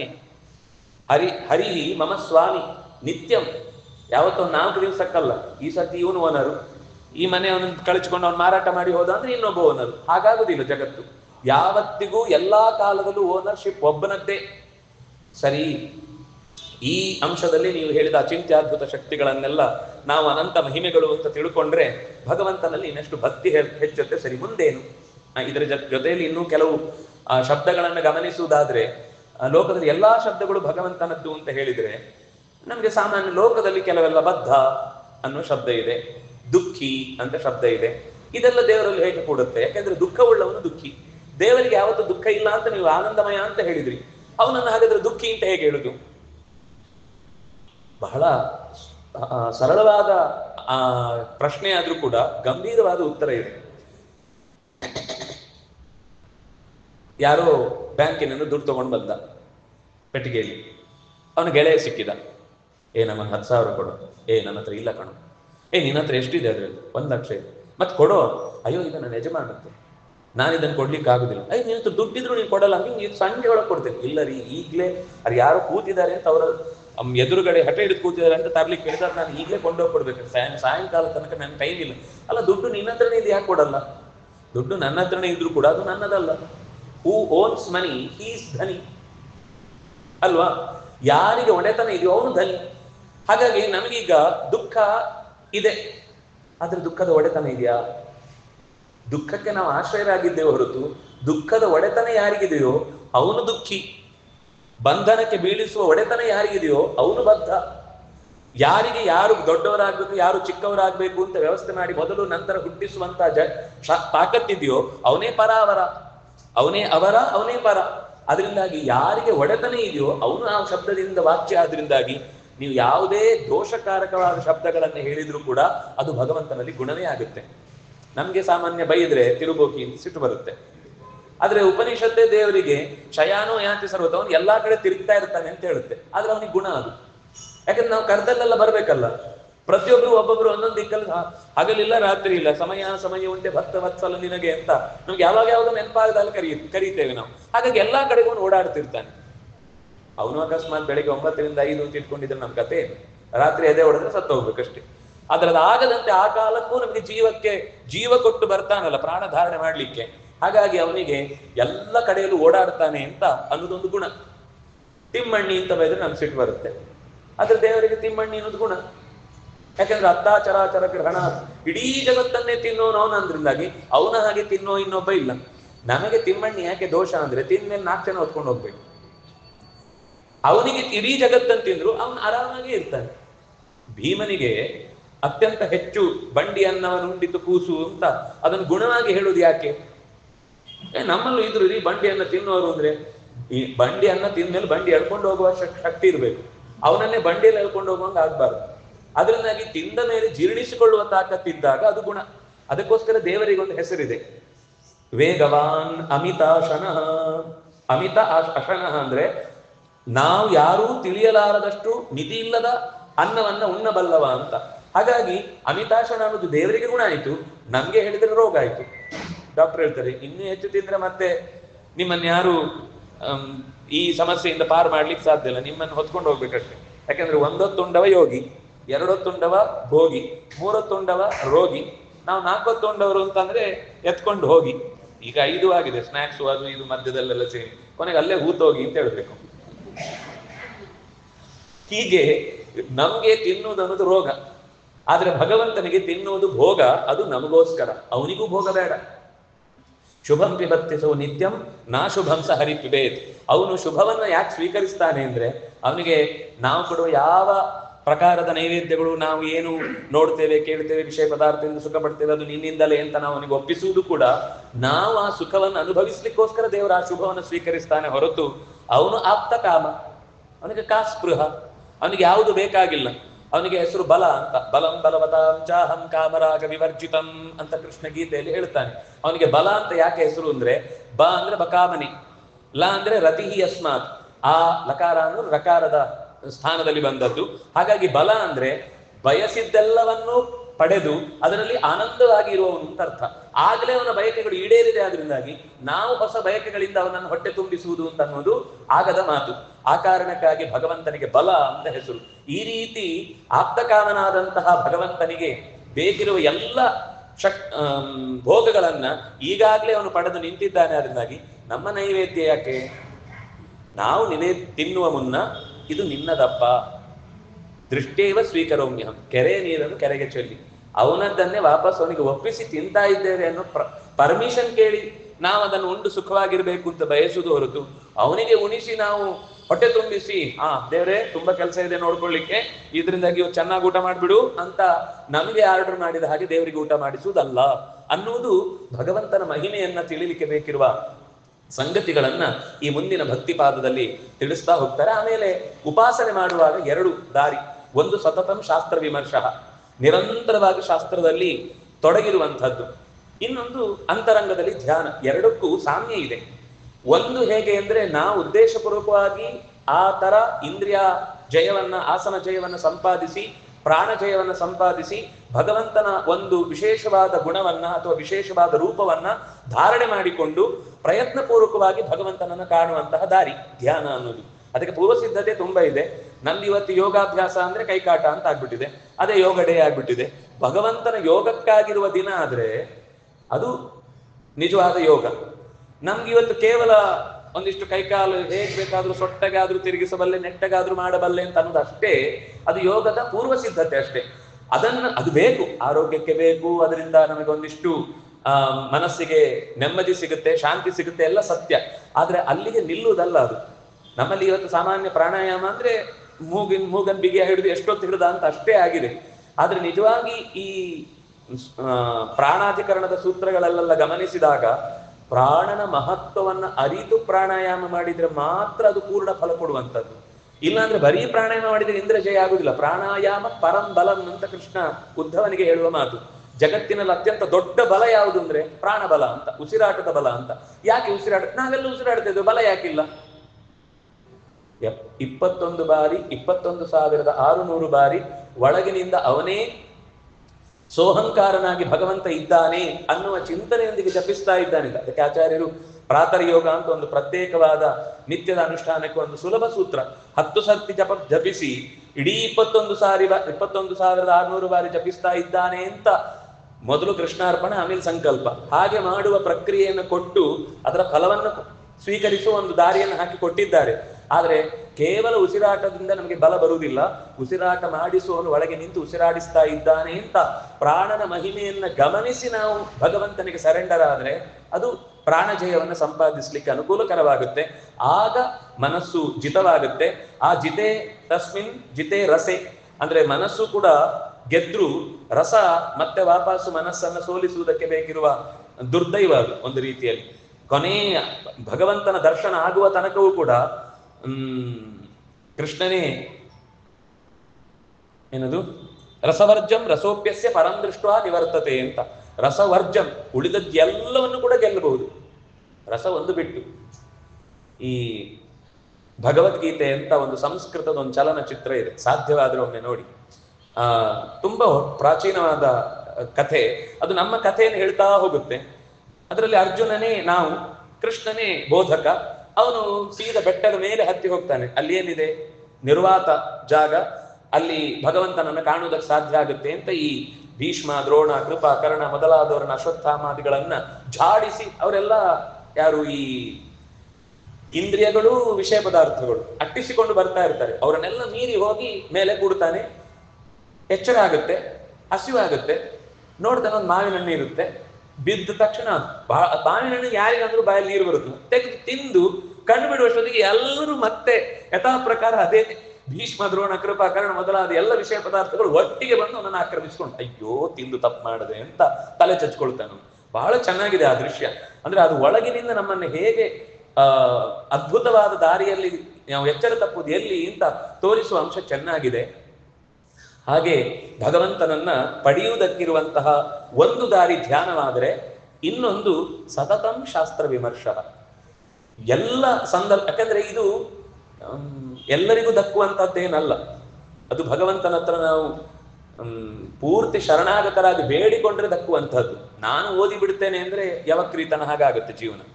ಯವಕ್ರೀತ ಸುಲಭದಲ್ಲಿ ನಾನು ತಪಸ್ಸು ಮಾಡಿ ಗೆದ್ದು ಬಿಡ್ತೇನೆ ಅಂತ ಪ್ರಯತ್ನ ಪಟ್ಟ. ಇಂದ್ರ ಮೊದಲೇ ಎಚ್ಚರಿಸಿದ, ಆದ್ರೂ ಎಚ್ಚರಗೊಳ್ಳಿಲ್ಲ. ಕೊನೆಗೆ ಅವನು ಸಂಪಾದನೆ ಮಾಡಿ ಏನಾಯಿತು ಅಂದ್ರೆ ಒಂದು ಕೃತ್ಯ ಪ್ರಯೋಗಕ್ಕೆ ಒಳಗಾದಾಗ ಅವನಿಗೆ ಆಚರಣೆ ಮಾಡ್ಲಿಕ್ಕೆ ಮಂತ್ರ ನೆನಪಾಗ್ಲಿಲ್ಲ. ಯಾಕೆಂದ್ರೆ ಗುರುಗಳ ಅನುಗ್ರಹ ಇಲ್ಲದೆ ಅದನ್ನ ಶಾರ್ಟ್ ಕಟ್ ಅಲ್ಲಿ ಪಡೆದ ವಿದ್ಯೆ ಅದು. ಯಾವಾಗ ಗೂಗಲ್ ಅಲ್ಲಿ ಹುಡುಕಿ ನಾವು ಪಡಿತೇವೆ ಅದು ಡೇಟಾ ಆಗುತ್ತೆ, ನಾಲೆಜ್ ಆಗುದಿಲ್ಲ. ನಮ್ಗೆ ನಾಲೆಜ್ ಆಗ್ಬೇಕು, ವಿಸ್ಡಮ್ ಆಗಬೇಕು ಅಂದ್ರೆ ಅದು ನಾವು ಗುರುಮುಖೇನ ನಮ್ಮ ಪ್ರಶ್ನೆಗಳಿಗೆ ಉತ್ತರವಾಗಿ ಸಿಕ್ಕಿದಾಗ ಮಾತ್ರ ಅದು ನಮ್ಮಲ್ಲಿ ಧಾರಣೆ ಆಗುತ್ತೆ. ಧಾರಣೆ ಆಗಬೇಕು ಅಂದ್ರೆ ನಮಗೆ ಆ ಪಾಕ ಬರಬೇಕು. ಆ ಪಾಕ ಬಂದಾಗ ಆ ವಿಷಯ ನಮ್ಮಲ್ಲಿ ಒಳಗೆ ಅತ್ಯಂತ ರಸವತ್ತಾಗಿ ತುಂಬಿಕೊಳ್ಳುವುದಕ್ಕೆ ಸಾಧ್ಯ. ಅದು ಬೇಕಾದಾಗ ನೆನಪಾಗುತ್ತೆ. ಯಾವುದು ನಮಗೆ ತುಂಬಾ ಮನಸ್ಸಿನಲ್ಲಿ ಬೇಕಾದ ಸಂಗತಿಯೋ ಅದು ನಮಗೆ ಈ ಪ್ರಯಾಣ ಕಾಲೇ ಮನಸಾಚಲೇನ ಯಂ ವಾಪಿ ಸ್ಮರನ್ನ ಭಾವಂ ತ್ಯಜತ್ಯಂತೆ ಕಳೇಬರಂ ತಂತಮೇವೈತಿ ಕೌಂತೆಯ ಸದಾ ತದ್ಭಾವ ಭಾವಿತಃ ಅಂತ ಪ್ರಾಣ ಹರಣ ಕಾಲದಲ್ಲಿ ನಮಗೆ ನೆನಪಾಗಬೇಕಾದ ಭಗವಂತನ ರೂಪವನ್ನ ಬದುಕಿನುದ್ದಕ್ಕೂ ನಮ್ಮಲ್ಲಿ ಸೆರೆಯಾಗಿಟ್ಟುಕೊಂಡ್ರೆ ಮಾತ್ರ ಅಲ್ಲಿ ಅದು ನೆನಪಾಗುತ್ತೆ. ಭರತ ಎಂಥ ಮೇಧಾವಿ, ಆದ್ರೆ ಕೊನೆಯ ಕಾಲಕ್ಕೆ ಅವನ ಒಡನಾಟ ಯಾವುದರ ಜೊತೆಗಿತ್ತು? ಜಿಂಕೆಯ ಜೊತೆಗಿತ್ತು. ಸಾವಾದಾಗ ಅವನಿಗೆ ಜಿಂಕೆ ನೆನಪಾಯಿತು, ಜಿಂಕೆಯಾಗಿ ಹುಟ್ಟಿದ. ಪುರಂಜನನಿಗೆ ಸಾಯುವಾಗ ತನ್ನ ಹೆಂಡತಿ ನೆನಪಾಯಿತು, ಮತ್ತೆ ಹೆಣ್ಣಾಗಿ ಹುಟ್ಟಿದ ಮರುಜನ್ಮದಲ್ಲಿ. ಹೀಗೆ ನೀವು ಎಷ್ಟು ಕಥೆಗಳನ್ನು ನೋಡ್ತೀರಿ, ಅದು ಅವರ ಜೀವನದಲ್ಲಿ ಯಾವುದಕ್ಕೆ ಹೆಚ್ಚು ಒತ್ತು ಕೊಡ್ತಾ ಬರ್ತಾರೋ ಅದು ಅವರ ಕೊನೆಯ ಕಾಲಕ್ಕೆ ಎಚ್ಚರಿಕೆಗೆ ಬರುತ್ತೆ. ಹಾಗಾಗಿ ನಾಳೆ ಒಲಿಂಪಿಕ್ ಇದೆ ಅಂದ್ರೆ ಇವತ್ತು ಓಡ್ಲಿಕ್ಕೆ ಶುರು ಮಾಡಿದ್ರೆ ಉಪಯೋಗ ಇಲ್ಲ. ಜೀವನದುದ್ದಕ್ಕೂ ಓಡುವುದು ಅನ್ನೋದು ಉಸಿರಾಗಿದ್ರೆ ಮಾತ್ರ ಅಲ್ಲೊಂದು ಸ್ಥಾನದಲ್ಲಿ ಗೆಲ್ಲಿಕ್ಕಾಗುತ್ತೆ. ನಾವು ಲಾಸ್ಟ್ ಅಲ್ಲಿ ಫಸ್ಟ್ ಬರ್ಲಿಕ್ಕೂ ಆಗಲ್ಲ, ಆ ಸ್ಥಿತಿಯಲ್ಲಿ ಕಳೆದು ಹೋಗುವ ಸ್ಥಿತಿ ಬರುತ್ತೆ. ಹಾಗಾಗಿ ಅಂತ ಒಂದು ಜೀವನದುದ್ದಕ್ಕೂ ನಿರಂತರ ಶಾಸ್ತ್ರಾಧ್ಯಯನ ಅಂತ ಇದ್ದಾಗ ನಮಗೆ ಒಂದು ಚೂರು ಅದು ಒಲಿಲಿಕ್ಕೆ ಸಾಧ್ಯವಾಗುತ್ತೆ ಅನ್ನೋದನ್ನ ಹೇಳಿ, ಆಮೇಲೆ ಉತ್ಕ್ರಾಂತಿಯ ಬಗೆಗೆ ಅಂದ್ರೆ ಧ್ಯಾನ ಅಥವಾ ಯಾವುದೇ ಆದ್ರೂ ಕೂಡ ಅವನಿಗೆ ಒಳಗಿನಿಂದ ಎರಡು ದಾರಿ ಇದೆ. ಒಂದು ಮರಳಿ ಬರುವ ದಾರಿ, ಒಂದು ಬಿಡದೆ ಭಗವಂತನ ಹತ್ತಿರ ಸೇರುವ ದಾರಿ. ಅಗ್ನಿಜ್ಯೋತಿರಹ ಶುಕ್ಲ ಷಣ್ಮಾಸ ಉತ್ತರಾಯಣಂ ತತ್ರ ಚಾಂದ್ರಮಸಂ ಜ್ಯೋತಿ. ಎಲ್ಲಿ ಬೆಳಕಿನ ದಾರಿಯಲ್ಲಿ ಹೋಗ್ತಾನೆ ಅದು ಉತ್ತರಾಯಣದ ದಾರಿ, ಅಂದ್ರೆ ಮರಳಿ ಬಾರದ ದಾರಿ. ಇಲ್ಲಿ ಹಾದು ಹೋದವನಿಗೆ ಮರಳಿ ಬರುವ ಪ್ರಸಂಗ ಬರುವುದಿಲ್ಲ. ನಚ ಪುನರಾವರ್ತತೆ ಅಂತ. ಆದ್ರೆ ಇನ್ನೊಂದು ಕತ್ತಲೆಯ ದಾರಿ ಇದೆ, ಅದು ಈ ಅಮಾವಾಸ್ಯೆ ಮೊದಲಾದಂತಹ ದಕ್ಷಿಣಾಯನದ ದಾರಿಯಲ್ಲಿದೆ. ಅಲ್ಲಿ ಹೊರಗಿನ ಕಾಲದ ಬಗ್ಗೆ ಹೇಳಿದ್ದಲ್ಲ, ಹಾಗೆ ನೋಡಿದ್ರೆ ನಾವು ಈಗ ಈ ಆಚರಣೆ ಮಾಡುವುದು ದಕ್ಷಿಣಾಯನದಲ್ಲಿ, ಅವರಿಗೆ ಗತಿ ಇಲ್ಲ ಅಂತ ಅರ್ಥನ? ಹೊರಗಿನ ಕಾಲಕ್ಕೆ ಸಂಬಂಧವೇ ಇಲ್ಲ. ರಾಘವೇಂದ್ರ ಗುರುಗಳಾಗಿರ್ಬೋದು, ಜಯತೀರ್ಥನಿರ್ಬೋದು, ಈ ಕಾಲದಲ್ಲಿ ಅವರು ದೇಹ ತ್ಯಾಗ ಮಾಡಿದ್ರು ಒಂದು ಮಾತ್ರಕ್ಕೆ ದಕ್ಷಿಣಾಯನದಲ್ಲಿ ತ್ಯಾಗ ಮಾಡಿದ್ರು ಅಂತ ಉತ್ಕ್ರಾಂತಿ ಇಲ್ಲ, ಅವರಿಗೆ ಉತ್ತಮ ಗತಿ ಇಲ್ಲ ಅಂತ ಅರ್ಥ ಅಲ್ಲ. ಒಳಗಿನಿಂದ ಬೆಳಕಿನ ದಾರಿ ಇದೆ. ಉತ್ತರಾಯಣದ ದೇವತೆ ಅರ್ಚಿರಾದಿ ದೇವತೆಗಳು ಅವರು ಬೆಳಕಿನ ಎಚ್ಚರದೊಂದಿಗೆ ಅವರನ್ನ ಮೇಲಿನ ಮೇಲಿನ ದೇವತೆಗಳಲ್ಲಿ ಸಮರ್ಪಣೆ ಮಾಡ್ತಾ ಲಯ ಮಾಡ್ತಾ ಹೋದಾಗ, ಅಂದ್ರೆ ತನಗೆ ಎಲ್ಲಿಂದ ಸಂಬಂಧಪಟ್ಟು ತನ್ನ ಗುರುವಿನಿಂದ ಹಿಡಿದು ಭಗವಂತನ ತನಕ ಯಾರ್ಯಾರು ಎಲ್ಲೆಲ್ಲಿ ಅವರಿಗಿಂತ ಉತ್ತಮರಾದ ಸ್ಥಿತಿಯಲ್ಲಿ ದೇವತೆಗಳಿದ್ದಾರೋ ಅವರಲ್ಲಿ ತಮ್ಮನ್ನ ಕೊನೆಗೊಳಿಸಿಕೊಳ್ಳುವ, ತಮ್ಮನ್ನ ಸಮರ್ಪಿಸಿಕೊಳ್ಳುವ ಚಿತ್ರಣವನ್ನ ಮಾಡಿದಾಗ ಅವನ ಮಾರ್ಗವೂ ಕೂಡ ಅತ್ಯಂತ ಸುಲಭಕಾರಿಯಾಗುತ್ತೆ ಅಂತ ಹೇಳಿ ಕೊನೆಗೆ ಮೋಕ್ಷ ಅಂದ್ರೆ ಏನು, ಫಲ ಪ್ರಧಾನವಾದದ್ದೇನು? ತನ್ನನ್ನ ತಾನು ಚೆನ್ನಾಗಿ ಅರಿಯುವುದು, ತನ್ನನ್ನು ಈ ರೀತಿ ಇರಗೊಟ್ಟ ಭಗವಂತನಿಗೆ ಮಣಿಯುವುದು. ಇದು ನಮ್ಮ ಡೆಸ್ಟಿನೇಷನ್. ಕೊನೆಯ ಸ್ಥಿತಿ ಏನು ಅಂದ್ರೆ ನನಗೆ ನಾನು ಚೆನ್ನಾಗಿ ಅರ್ಥ ಆಗಿ ಯಾಕೆ ಗೊತ್ತಾ ಮೋಕ್ಷದಲ್ಲಿ ದುಃಖ ಇಲ್ಲ ಅಥವಾ ಮೋಕ್ಷದಲ್ಲಿ ಯಾವುದೇ ತರದ ವ್ಯಥೆ ಇಲ್ಲ ಅಂದ್ರೆ, ಅಲ್ಲಿ ನನ್ನ ಮಿತಿ ಅರ್ಥ ಆದದ್ರಿಂದ ನನಗೆ ಬೇರೆಯವರು ಹೆಚ್ಚಿನ ಸುಖವನ್ನ ಪಡ್ತಾರೆ ಅಂತಂದಾಗ ಹೊಟ್ಟೆಗೆ ಇಚ್ಛಾಗುದಿಲ್ಲ. ಈಗ ಇವತ್ತು ನಿಮ್ಗೆ ಎಲ್ರಿಗೂ ಊಟ ಹಾಕ್ತಾರೆ, 4 ಸೌಟ್ ಪಾಯಸ ಹಾಕ್ತಾರೆ, ಪಕ್ಕದವರಿಗೆ 5 ಸೌಟ್ ಹಾಕಿದ್ರು ನೀವು 2 ಸೌಟ್ ತಿಂದಿರ್ತೀರಿ, ಅಂದ್ರೆ ಸೌಟ್ ಅಲ್ಲ ಪಾಯಸ. ತಿಂದ ಮೇಲೆ ಅವ್ರು ಹೇಳ್ತಾರೆ ನೋಡಿ ಅವ್ರಿಗೆ 5 ಹಾಕಿದ್ದೇವೆ, ನೀವು ಇನ್ನೊಂದು 2 ಹಾಕಿಸ್ಕೊಳ್ಳಿ. ರೀ ಅದು ಅವ್ರ ಹೊಟ್ಟೆ, ನೀವು ಅವ್ರು ಬೇಕಾದ್ರೆ ಇನ್ನೂ 5 ಹಾಕಿ, ನಮ್ಗೇನ್ ಬೇಜಾರಿಲ್ಲ. ನೀವು ನನಗೆ ಆಗುದು 2 ಸೌಟ್ ಪಾಯಸ ಆದ್ರೆ ನಾನು ಅಷ್ಟೇ ತಿಂತೇನೆ ಅಂತ. ನಮ್ಗೆ ಈ ಒಂದು ಅಸೂಯ ಪರವಾದಂತಹ ಯೋಚನೆಯಿಂದ ನಾವೇನು ಹೊರಗೆ ಬಂದಿದ್ದೇವೆ, ಇದು ಮೋಕ್ಷದಲ್ಲಿ ಎಲ್ಲಾ ವಿಷಯದಲ್ಲೂ ಇರುತ್ತೆ. ಕೇವಲ ಈಗ ಊಟದಲ್ಲಿ ಮಾತ್ರ ನಮ್ಗೆ ಅವನಿಗೆ ಇನ್ನೂ ಹಾಕಿದ್ರೆ ನಮ್ಗೆ ಬೇಜಾರಲ್ಲ, ಅವ್ನಿಗೆ 2 ಹೋಳಿಗೆ ಜಾಸ್ತಿ ಹಾಕಿ 2 ಲಾಡಿ ಜಾಸ್ತಿ ಹಾಕಿ ಏನೇ ಹಾಕಿ ಇಲ್ಲ ರೀ ನಮ್ದಾಯ್ತು, ನಮ್ಗೆ ಇನ್ನು ಬೇಡ. ಅದೇ ತರ ನನ್ನ ಆನಂದದ ಮಿತಿ, ನನ್ನ ಸಾಮರ್ಥ್ಯದ ಮಿತಿ, ನನ್ನ ಗುಣದ ಮಿತಿ ನನಗೆ ಗೊತ್ತಾದಾಗ ಹೊರಗೆಯೂ ಕೂಡ ಜಗತ್ತಿನಲ್ಲಿ ಅದು ಅವರ ತಾಕತ್ತು, ಅವರಷ್ಟು ಪಡ್ಕೊಂಡಿದ್ದಾರೆ ದೇವರು. ಅವನ ಕೊಟ್ಟು ಹುಟ್ಟದ ಮುನ್ನ ಕೊಟ್ಟಿಲ್ಲ ಅಂತ ಕೃಷ್ಣನ ಮೇಲೆ ಸಿಟ್ಟು ಮಾಡಿಕೊಂಡು ಏನು ಉಪಯೋಗ ಅಂತ ಒಂದು ದಾಸರು ಕೇಳ್ತಾರೆ. ಹಿಂದೆ ಯಾವತ್ತೂ ಕೊಡದೆ ಇವತ್ತು ದೇವ್ರು ನಮ್ಗೆ ಕೊಡ್ಲಿಲ್ಲ ಅಂದ್ರೆ ಸಿಟ್ಟು ಮಾಡ್ಕೊಳ್ಳೋದಕ್ಕೇನು ಕಾರಣ ಇಲ್ಲ. ನಾವು ಹಿಂದಿದ್ದಿದ್ರೆ ಇವತ್ತು ಸಿಗುತ್ತೆ. ಹಾಗೇನೆ ಅವರವರಿಗೆ ಕೊಟ್ಟು ಹುಟ್ಟಿದ್ದಿದೆ, ಅದಕ್ಕೋಸ್ಕರ ದೇವರಿಗೆ ಆ ಭೋಗ ಕೊಟ್ಟಿದ್ದಾನೆ, ನನಗೆ ಇಷ್ಟೇ ಕೊಟ್ಟಿದ್ದಾನೆ. ಇದ್ರಲ್ಲಿ ಬೇಸರ ಪಡುವಂಥದ್ದು ಏನಿದೆ? ಅದು ಕೀರ್ತಿ ಇರ್ಬೋದು, ಸಂಪತ್ತು ಇರ್ಬೋದು, ಆಸ್ತಿ ಇರ್ಬೋದು, ಸಂಸಾರ ಇರ್ಬೋದು, ಜೀವನದ ಯಾವುದೇ ಸುಖ ದುಃಖಗಳಿರ್ಬೋದು, ಅದೆಲ್ಲವೂ ಕೂಡ ಅವರವರು ಪಡ್ಕೊಂಡು ಬಂದದ್ದು ಅಂತ ನಮಗೆ ಅರ್ಥ ಆದ್ರೆ ಇಲ್ಲೇ ಸ್ವರ್ಗ, ಇಲ್ಲೇ ಮೋಕ್ಷ. ಅದು ಇಲ್ಲಿ ಅರ್ಥ ಆಗುವುದಕ್ಕೆ ಸ್ವಲ್ಪ ತಡೆ ಏನು ಅಂದ್ರೆ ನಾವು ತ್ರಿಗುಣ ಬದ್ಧರಾದ್ರಿಂದಾಗಿ ಒಂದು ಸತ್ಯ ಅದು ಜಾಗೃತವಾದ ಸ್ಥಿತಿ ಇದ್ರೂ ಕೂಡ ಭಗವಂತನನ್ನು ನೋಡುವ ತನಕ ಅದು ಮತ್ತೆ ಮತ್ತೆ ಒಳಗಿನಿಂದ ಕೆರೆದು ನಮ್ಮನ್ನ ಆ ಸ್ಥಿತಿಗೆ ಎಳ್ಕೊಂಡು ಹೋಗುತ್ತೆ. ಕೋಪತಾಪಗಳೆಲ್ಲ ನಮ್ಮನ್ನ ಜಂಜಾಟದಲ್ಲಿ ಬೀಳುವಂತೆ ಮಾಡುತ್ತೆ. ಆದ್ರೆ ಯಾವಾಗ ಭಗವದ್ ದರ್ಶನ ಆಗುತ್ತೆ ಆವಾಗ ನಮಗೆ ಈ ಸ್ಥಿತಿಯಲ್ಲಿ ಎಲ್ಲರೂ ಏನೇನು ಪಡೆದಿದ್ದಾರೆ ಅದೆಲ್ಲವೂ ಅವರವರಿಗೆ ಬೇಕಾದ್ದನ್ನೇ ಪಡೆದಿದ್ದಾರೆ ಅಂತ ಗೊತ್ತಾಗುತ್ತೆ. ಬಿಡುಗಡೆಯಾಗಿ ಹೋದ ಮೇಲೂ ಕೂಡ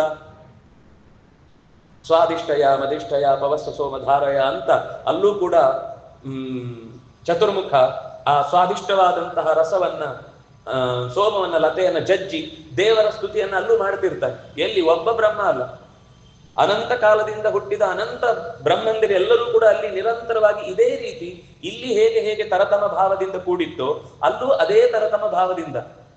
ಮೊನ್ನೆ ಹೇಳಿದೆ ಒಂದ್ಸರ್ತಿ, ಆದ್ರೂ ನೆನಪು ಮಾಡ್ಕೊಳ್ಳೋಣ ಮತ್ತೊಮ್ಮೆ. ತರತಮ ಭಾವ ಅಂದ್ರೆ ಅದು ಪಾರ್ಶಿಯಾಲಿಟಿ ಅಲ್ಲ.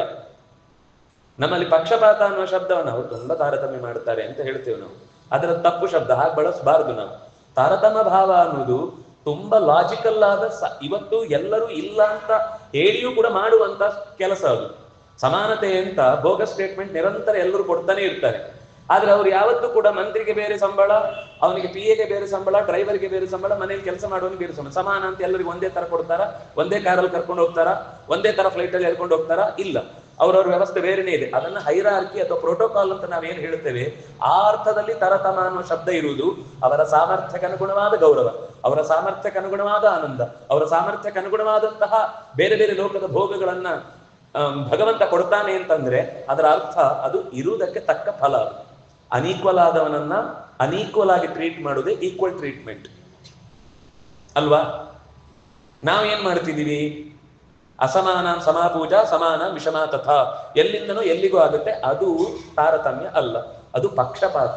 ಪಾರ್ಶಿಯಾಲಿಟಿ ಅಂತ ಅನ್ನೋದು ಆ ಪಕ್ಷದಲ್ಲಿ ಯೋಗ್ಯತೆ ಇಲ್ಲದೆ ಇದ್ರೂ ಅದಕ್ಕೆ ಹೆಚ್ಚಿನ ಗೌರವವನ್ನು ಕೊಡುದು. ಈ ಪಕ್ಷದಲ್ಲಿ ಈ ಚೆನ್ನಾಗಿದ್ರೂ ಕೂಡ ಅದನ್ನು ಗಮನಿಸದೆ ನಮ್ಗೆ ಸಂಬಂಧಪಟ್ಟವರಲ್ಲ, ಅವ್ರು ಯಾರೋ ಬೇರೆಯವರು ಅಂತ ಅವರನ್ನ ತಿರಸ್ಕರಿಸುದು, ಇದು ಪಕ್ಷಪಾತ. ಈ ಅಂಶವನ್ನ ತಾರತಮ್ಯ ಅನ್ನೋ ಶಬ್ದದಿಂದ ನಾವು ಯಾವತ್ತೂ ಬಳಸಬಾರ್ದು. ಮೋಕ್ಷದಲ್ಲೂ ಕೂಡ ತಾರತಮ್ಯ ಇದೆ. ಯಾಕೆಂದ್ರೆ ಬಹಳ ಜನ ಏನ್ ಹೇಳಿದ್ರು, ಇಲ್ಲಿ ಭೇದ ಇದೆ ರೀ, ಮೋಕ್ಷದಲ್ಲೆಲ್ಲ ಒಂದೇ ಆಗ್ಬಿಡುತ್ತೆ, ಮೋಕ್ಷದಲ್ಲಿ ಎಲ್ಲರ ಜೊತೆಗೆ ಆಗ್ಬಿಡ್ತೇವೆ, ಎಲ್ಲ ಸಮಾನ. ಖುಷಿಯಾಗುತ್ತೆ ಕೇಳುವಾಗ, ಆಹಾ ಏನ್ ಆನಂದ, ಮೋಕ್ಷದಲ್ಲಿ ಎಲ್ಲರೂ ಕೂಡ ನಾವು ದೇವರಾಗಿ ಬಿಡ್ತೇವೆ ಅಂದ್ರೆ ಏನ್ ತಾಕತ್ತು. ಸಿಂಪಲ್ ಪ್ರಶ್ನೆ. ಅವತ್ತು ಒಂದಾಗಿ ಏನೆಲ್ಲ ಸಾಮರ್ಥ್ಯ ಇದೆ ಅಂತ ಹೇಳೋನು, ಇವತ್ತು ಯಾಕಿಲ್ಲ? ಅಲ್ಲ, ಅದಕ್ಕೆ ಉಪಾಧಿ, ಶರೀರ ಇದೆ, ಹಾಗಿದೆ, ಇನ್ನೊಂದಿದೆ, ನೂರಾರು, ಅದು ಚರ್ಚೆಗಳು ಸಿಕ್ಕಾಪಟ್ಟೆ ಇದೆ. ಆದ್ರೆ ಸಾಮಾನ್ಯ ದೇವರಾದವನಿಗೆ ಯಾರಾದ್ರೂ ಕೂಡ ನನಗೆ ಅಜ್ಞಾನ ಬರ್ಲಿ ಅಂತ ಯೋಚನೆ ಮಾಡ್ಲಿಕ್ಕೆ ಸಾಧ್ಯ ಇದೆಯಾ? ನೀವ್ ಯಾವತ್ತಾದ್ರೂ ನಾನೊಂದು 5 ದಿವಸ ದಡ್ಡ ಆಗ್ಬೇಕು ಅಂತ ಅನ್ಕೊಂಡಿದ್ದೇನೆ ಅಂತ ಹೇಳ್ತೀವಾ? ಖಂಡಿತ ಸಾಧ್ಯ ಇಲ್ಲ. ಬುದ್ಧಿ ಇದ್ದವನು ಯಾರು ಕೂಡ ತನಗಿರುವ ಜ್ಞಾನವನ್ನ ಮರೆತು ಜಗತ್ತಿನ ಅಜ್ಞಾನದ ಬಲೆಯಲ್ಲಿ ಸಿಕ್ಕು ಹೇಗಿದೆಯಪ್ಪ ಅಂತ ನೋಡ್ಬೇಕಿಲ್ಲ ಕಷ್ಟ ಅಂತ ಬಿದ್ದು ಒದ್ದಾಡುವ ಪ್ರಸಂಗ ಬರುತ್ತಾ? ಅದರಿಂದಾಗಿ ಕೇವಲ ಒಂದು ಕೇಳಿ ಚೆನ್ನಾಗಿದೆ ಎಂದ ಮಾತ್ರಕ್ಕೆ ಅನುಭವಕ್ಕೆ ಮೀರಿದಂತಹ ಸಂಗತಿಗಳನ್ನು ಜಗತ್ತಿನಲ್ಲಿ ಚರ್ಚೆ ಮಾಡಿ ಅದನ್ನು ಸರಿ ಅಂತ ಸಮರ್ಥಿಸುವಂತಹ, ಅದು ಏನ್ ಗೊತ್ತಾ, ಯೋಯೋ ಯಾಮ್ಯ ಅಂತನೂ ಭಕ್ತ ಶ್ರದ್ಧೆಯಾರ್ಚಿತುಮಿಚ್ಛತಿ ತಸ್ಯ ತಸ್ಯಾಚಲಾನ್ ಶ್ರದ್ಧಾ ತಾಮೇವ ವಿದಧಾಮ್ಯ. ಭಗವಂತ ಕೂಡ ಅದನ್ನು ಚೇಂಜ್ ಮಾಡಲ್ಲ. ಅವರ ಒಳಗೆ ಏನು ಒಂದು ಮೂಲದಲ್ಲಿ ಶ್ರದ್ಧೆ ಇದೆ, ಅದು ಶ್ರದ್ಧೆ ಅನ್ನೋದು ಮೊದಲ ಬೇಲಿ. ಪ್ರಾಣಾತ್ ಶ್ರದ್ಧಾಂ, ಆ ನಂತರ 14 ಬೇಲಿಗಳಿವೆ. ಆ ಮೊದಲ ಶ್ರದ್ಧೆ ಯಾವ್ದು ಗೊತ್ತಾ? ಅಡಿಪಾಯ ಶ್ರದ್ಧೆ. ಆ ಶ್ರದ್ಧೆಯಲ್ಲಿಯೇ ಅದು ಜೀವದ ಸ್ವಭಾವ. ಶ್ರದ್ಧಾ, ನಾನು ತಿಳಿದ ಸಂಗತಿಗಳಿಗಿಂತ ಅತ್ಯಂತ ಹೆಚ್ಚಿನದ್ದು ಅಥವಾ ಮೀರಿದ್ದು ಏನಾದ್ರೂ ಒಂದು ಇದೆ ಅಂತ ಗೊತ್ತಿದ್ರೆ ಅದು ಸಾತ್ವಿಕ ಶ್ರದ್ಧೆ. ನಾನು ತಿಳಿದಷ್ಟೇ ಇರುವುದು ಅಂತ ಅನ್ಕೊಂಡ್ರೆ ಅದು ಇನ್ನೆರಡು ಉಳಿದ ಶ್ರದ್ಧೆಗಳಲ್ಲಿ ಸೇರ್ಕೊಳ್ಳುತ್ತೆ. ಕೆಲವು ಹಾಗೆ ಇರುತ್ತೆ ಆಗ್ರಹ, ಹಾಗಾಗಿ ಅವರಿಗೆ ಅದೇ ತರದ ತಿಳುವಳಿಕೆಯನ್ನ ಮುಂದುವರಿಸ್ತಾ ಹೋಗ್ತಾನೆ. ಹಾಗಾಗಿ ಅಂತಹ ವಾದಗಳು ವರ್ತಂತೆ ಸಮಯ ಸದಾ, ಎಲ್ಲ ಕಾಲದಲ್ಲೂ ಅಂತಹ ದೌರ್ಲಭ್ಯ ಶುದ್ಧ ಬುದ್ಧಿನ ಯಾವ ಕಾಲದಲ್ಲೂ ಕೂಡ. ಇದು ಮೊದಲನೇ ಸರ್ತಿಗೆ ಈ ಸಮಯ ಹುಟ್ಟಿತು ಅಂತಿಲ್ಲ. ಶಂಕರರು ಬರುವ ಮುನ್ನವೂ ಮಾಯಾವಾದ ಇತ್ತು. ಯಾಕೆಂದ್ರೆ ಭಾಗವತದಲ್ಲೇ ಅರ್ಹನ್ ಅಂತ ಒಬ್ಬ ಈ ವೃಷಭದೇವನ ಶಿಷ್ಯನಾಗಿ ಬಂದವ ಅಂತಹ ಪರಂಪರೆಯನ್ನು ಹುಟ್ಟು ಹಾಕಿಕೊಂಡ ಅಂತ ಆಚಾರ್ಯರು ಬಹಳ ಸೂಕ್ಷ್ಮವಾಗಿ ಹೇಳ್ತಾರೆ. ವೃತ್ರ ಅಂತ ಒಬ್ಬ ಇದ್ದ, ಅವನು ಅಜ್ಞಾನದ ಸ್ವರೂಪನೇ. ಯಾಕೆ ನಮಗೆ ಹಿರಣ್ಯಕಶಿಪುನೇ ಇಲ್ವಾ? ನಾನು ಬಂದ ಮೇಲೆ ನೀವು ಯಾಕೆ ಬೇರೆಯವರನ್ನ ಧ್ಯಾನ ಮಾಡ್ಲಿಕ್ಕೆ ಹೋದ್ರಿ ಅಂತ ತನ್ನ ದೊಡ್ಡಪ್ಪನ ಮಕ್ಕಳಿಗೆ ಶಾಪ ಕೊಟ್ಟ. ನಿಮ್ಮ ಅಪ್ಪನ ಕೈಯಲ್ಲೇ ಸತ್ತು ಹೋಗಿ ಅಂತ. ಹೀಗೆ ಅದು ಅನಾದಿ ಕಾಲದಿಂದ ಇರುವಂತದ್ದು. ಆಚಾರ್ಯರು ಬರುವ ಮುನ್ನ ತತ್ವವಾದ ಇರ್ಲಿಲ್ಲ ಅಂತ ಅರ್ಥ ಅಲ್ಲ. ಯಾಕೆಂದ್ರೆ ವೇದವ್ಯಾಸರು ಕೊಟ್ಟದ್ದೆಲ್ಲವೂ ಪುರಾಣಗಳಲ್ಲಿರುವಂತಹ ಮಾತುಗಳಿಂದಲೇ ಆಚಾರ್ಯರು ಸಮರ್ಥನೆ ಮಾಡಿದ್ರು. ತನ್ನ ಕಿಸೆಯಿಂದ ಯಾವ ಸಂಗತಿಯನ್ನು ಹೊರಗೆ ಹಾಕ್ಲಿಲ್ಲ. ಹಾಗಾಗಿ ಎಲ್ಲ ಕಾಲದಲ್ಲೂ ಎಲ್ಲಾ ಮತಗಳು ಇರ್ತವೆ. ಆದ್ರೆ ನಮ್ಗೆ ದೇವರ ಹತ್ರಕ್ಕೆ ಹೋಗ್ಲಿಕ್ಕೆ ಯಾವ್ದು ಬೇಕು ಅನ್ನೋದಕ್ಕೆ ಅತ್ಯಂತ ಕರುಣೆಯಿಂದ ನಮಗೆ ವ್ಯಾಸರು, ಆಚಾರ್ಯ ಮಧ್ವರು, ಜಯತೀರ್ಥರು ಕೊಟ್ಟಿರುವಂತಹ ಒಂದು ದೀರ್ಘವಾದ ಈ ಶಾಸ್ತ್ರ ವಿಚಾರದ ಸರಣಿಯ ಮೂಲಕ ನಮ್ಮ ತಲೆಗೊಂದಿಷ್ಟು ಆಹಾರ ಕೊಟ್ಟು ಭಗವಂತನನ್ನ ಇನ್ನಷ್ಟು ಹೆಚ್ಚಿನ ರೀತಿಯಲ್ಲಿ ಪ್ರೀತಿಸುವುದಕ್ಕೆ ಬೇಕಿರುವಂತಹ ದೊಡ್ಡ ಉಪಕಾರವನ್ನು ಮಾಡಿದ್ದಾರೆ. ಅವರು ಏನು ಕೊಟ್ಟಿದ್ದಾರೆ ಅಂತ ಕೇಳುವುದಕ್ಕಿಂತ ಏನು ಕೊಟ್ಟಿಲ್ಲ ಅಂತ ಕೇಳುವುದು ಹೆಚ್ಚು ಉಚಿತವಾದಂತಹ ಮಾತು. ಹಾಗಾಗಿ ನಮ್ಮ ಬದುಕಿನಿದ್ದಕ್ಕೂ ನಮಗೆ ಶ್ರೇಯಸ್ಸನ್ನು ಬಯಸಿದ ಗುರು ಪರಂಪರೆಯನ್ನ ನಾವು ನಿತ್ಯದಲ್ಲಿ ನೆನೆದು, ಅದರಲ್ಲೂ ಇಂಥ ದಿನಗಳಲ್ಲಿ ಅವರಿಗೆ ಕೃತಜ್ಞತೆ ಅರ್ಪಿಸುವುದು ಅಂದ್ರೆ ಕೇವಲ ಹೊಟ್ಟೆಯ ಆಹಾರ ಅಲ್ಲ, ಇಷ್ಟೊತ್ತಿಗೆ ನಾವು ತೆಗೆದುಕೊಂಡ ತಲೆಯ ಆಹಾರವೂ ಕೂಡ ಅದು ಅವರ ಬಳುವಳಿ. ಆ ಬಳುವಳಿಯ ನೆಲೆಯನ್ನ ನಿರಂತರ ಜೀವನದುದ್ದಕ್ಕೂ ಕೊಡು. ಇನ್ನೆಷ್ಟು ಬಾರಿ ಕರ್ಮದ ವಶದಿಂದ ಅನಿವಾರ್ಯವಾಗಿ ಹುಟ್ಟಬೇಕಾದ ಪ್ರಸಂಗ ಬಂದರೂ ಕೂಡ ಹುಟ್ಟಿಸಲೇಬೇಡ, ಇನ್ನು ಹುಟ್ಟಿಸಿದಕ್ಕೆ ಪಾಲಿಸಿ, ಇಷ್ಟು ಮಾತ್ರ ಬೇಡಿಕೊಂಬೆ ನನ್ನನ್ನು ಅಂತ ಕೃಷ್ಣನಲ್ಲಿ ಕೇಳಿಕೊಳ್ಳುವುದಾದ್ರೂ ಕೂಡ ನಮ್ದು ಇದೆ ಅಲ್ವಾ, ಕಣ್ಣಿಗೆ ಕಾಣದ ಗಂಟು ಮೂಟೆಗಳು ರಾಶಿ ರಾಶಿ. ಆದ್ರೆ ಅಲ್ಲಿ ಅಷ್ಟು ಸರ್ತಿ ಹುಟ್ಟಿ ಬರುವಾಗ್ಲೂ ನಿಮ್ಮ ದಿಟ್ಟ ಮಾತುಗಳಿಗೆ ನಾನು ಸರಿಯಾಗಿ ಅದರಲ್ಲೇ ಶರಣಾಗಿ ಅದನ್ನೇ ಆಹಾರವಾಗಿ ಅಟ್ಟು ಉಣ್ಣುವ ಶಕ್ತಿಯನ್ನ ಓ ಭಗವಂತ ಕೊಡು ಅಂತ ಕೇಳಿಕೊಂಡು ಇಷ್ಟು ದಿವಸಗಳಲ್ಲಿ ನಾವು ಸುಮಾರು 7 ದಿನಗಳ ಕಾಲದಲ್ಲಿ ಯಥಾಶಕ್ತಿ ಏನು ಆ ಗುರು ಸ್ಥಾನೀಯರಾಗಿ ನೆಲೆಸಿದಂತಹ ನಮಗೆಲ್ಲರಿಗೂ ಅನುಗ್ರಹ ಮಾಡಿದ ಜಯತೀರ್ಥರ ಗ್ರಂಥಾವಲಿಯ ಸಪ್ತಾಹವನ್ನೇನು ನಡೆಸಿದ್ದೇವೆ, ಇದರ ಪೂರ್ಣ ಫಲ ಅದು ಗುರುಗಳ ಅನುಗ್ರಹದಿಂದ. ಏನಾದ್ರೂ ಒಳ್ಳೇದು ಅಂತ ನಿಮಗೆ ಕಿವಿಗೆ ಬಿದ್ದದ್ರಲ್ಲಿ ಹಿತ ಆಗಿದ್ರೆ ಅದು ಗುರುಗಳ ಅನುಗ್ರಹ.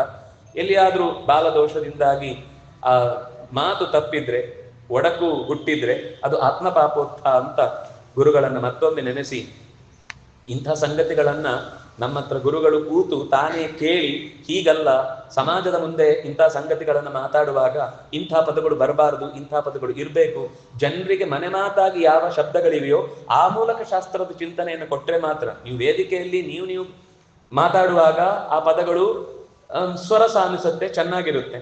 ಆದ್ರೆ ಜನರ ಮಧ್ಯಕ್ಕೆ ಬಂದಾಗ ನೀವು ಆ ಪಾರಿಭಾಷಿಕ ಶಬ್ದಗಳನ್ನ ತೊರೆದು ಲೋಕದಲ್ಲಿ ಜನರು ಬಳಸುವಂತ ಶಬ್ದದ ಮೂಲಕ ಬಳಸಿದ್ರೇನೆ ಅದು ಸರಿಯಾದ ಮುಟ್ಟಿಸುವ ಕಾರ್ಯ ಆಗುತ್ತೆ ಅಂತ ನಿರಂತರ ನಮ್ಮನ್ನ ತಿದ್ದಿದಂತಹ ವಿಶ್ವೇಶತೀರ್ಥ ಗುರುಗಳನ್ನ ಮತ್ತೆ ಮತ್ತೆ ನೆನೆದು ಅವರ ಅಂತರ್ಯಾಮಿಯಾಗಿ ನೆಲೆಸಿರುವಂತಹ ಜಯತೀರ್ಥರಲ್ಲಿ ನಿಂತಹ ಮಧ್ವ ಗುರುಗಳ ಅಂತರ್ಯಾಮಿಯಾದ ವೇದವ್ಯಾಸಾಭಿನ್ನ ಹೈಗ್ರೀವಾಭಿನ್ನ ಗೋಪಾಲಕೃಷ್ಣ ದೇವರಲ್ಲಿ ಈ ಮಾತುಗಳನ್ನ ಸರ್ವ ರೀತಿಯಿಂದಲೂ ಸಮರ್ಪಿಸಿ ಶ್ರೀಕೃಷ್ಣಾರ್ಪಿತಂ ಅಸ್ತು ಕಾಯೇನ ವಾಚ ಮನಸ ಇಂದ್ರಿಯೈರ್ವಾ ಬುದ್ಧ್ಯ ಆತ್ಮನಾವ ಅನುಸೃತ ಸ್ವಭಾವ ಕರೋಮಿ ಯತ್ ಸಕಲಂ ಪರಸ್ಮೈ ನಾರಾಯಣಾಯಿತಿ ಸಮರ್ಪಯಾಮಿ. ಕೃಷ್ಣಾರ್ಪಿತಮಸ್ತು.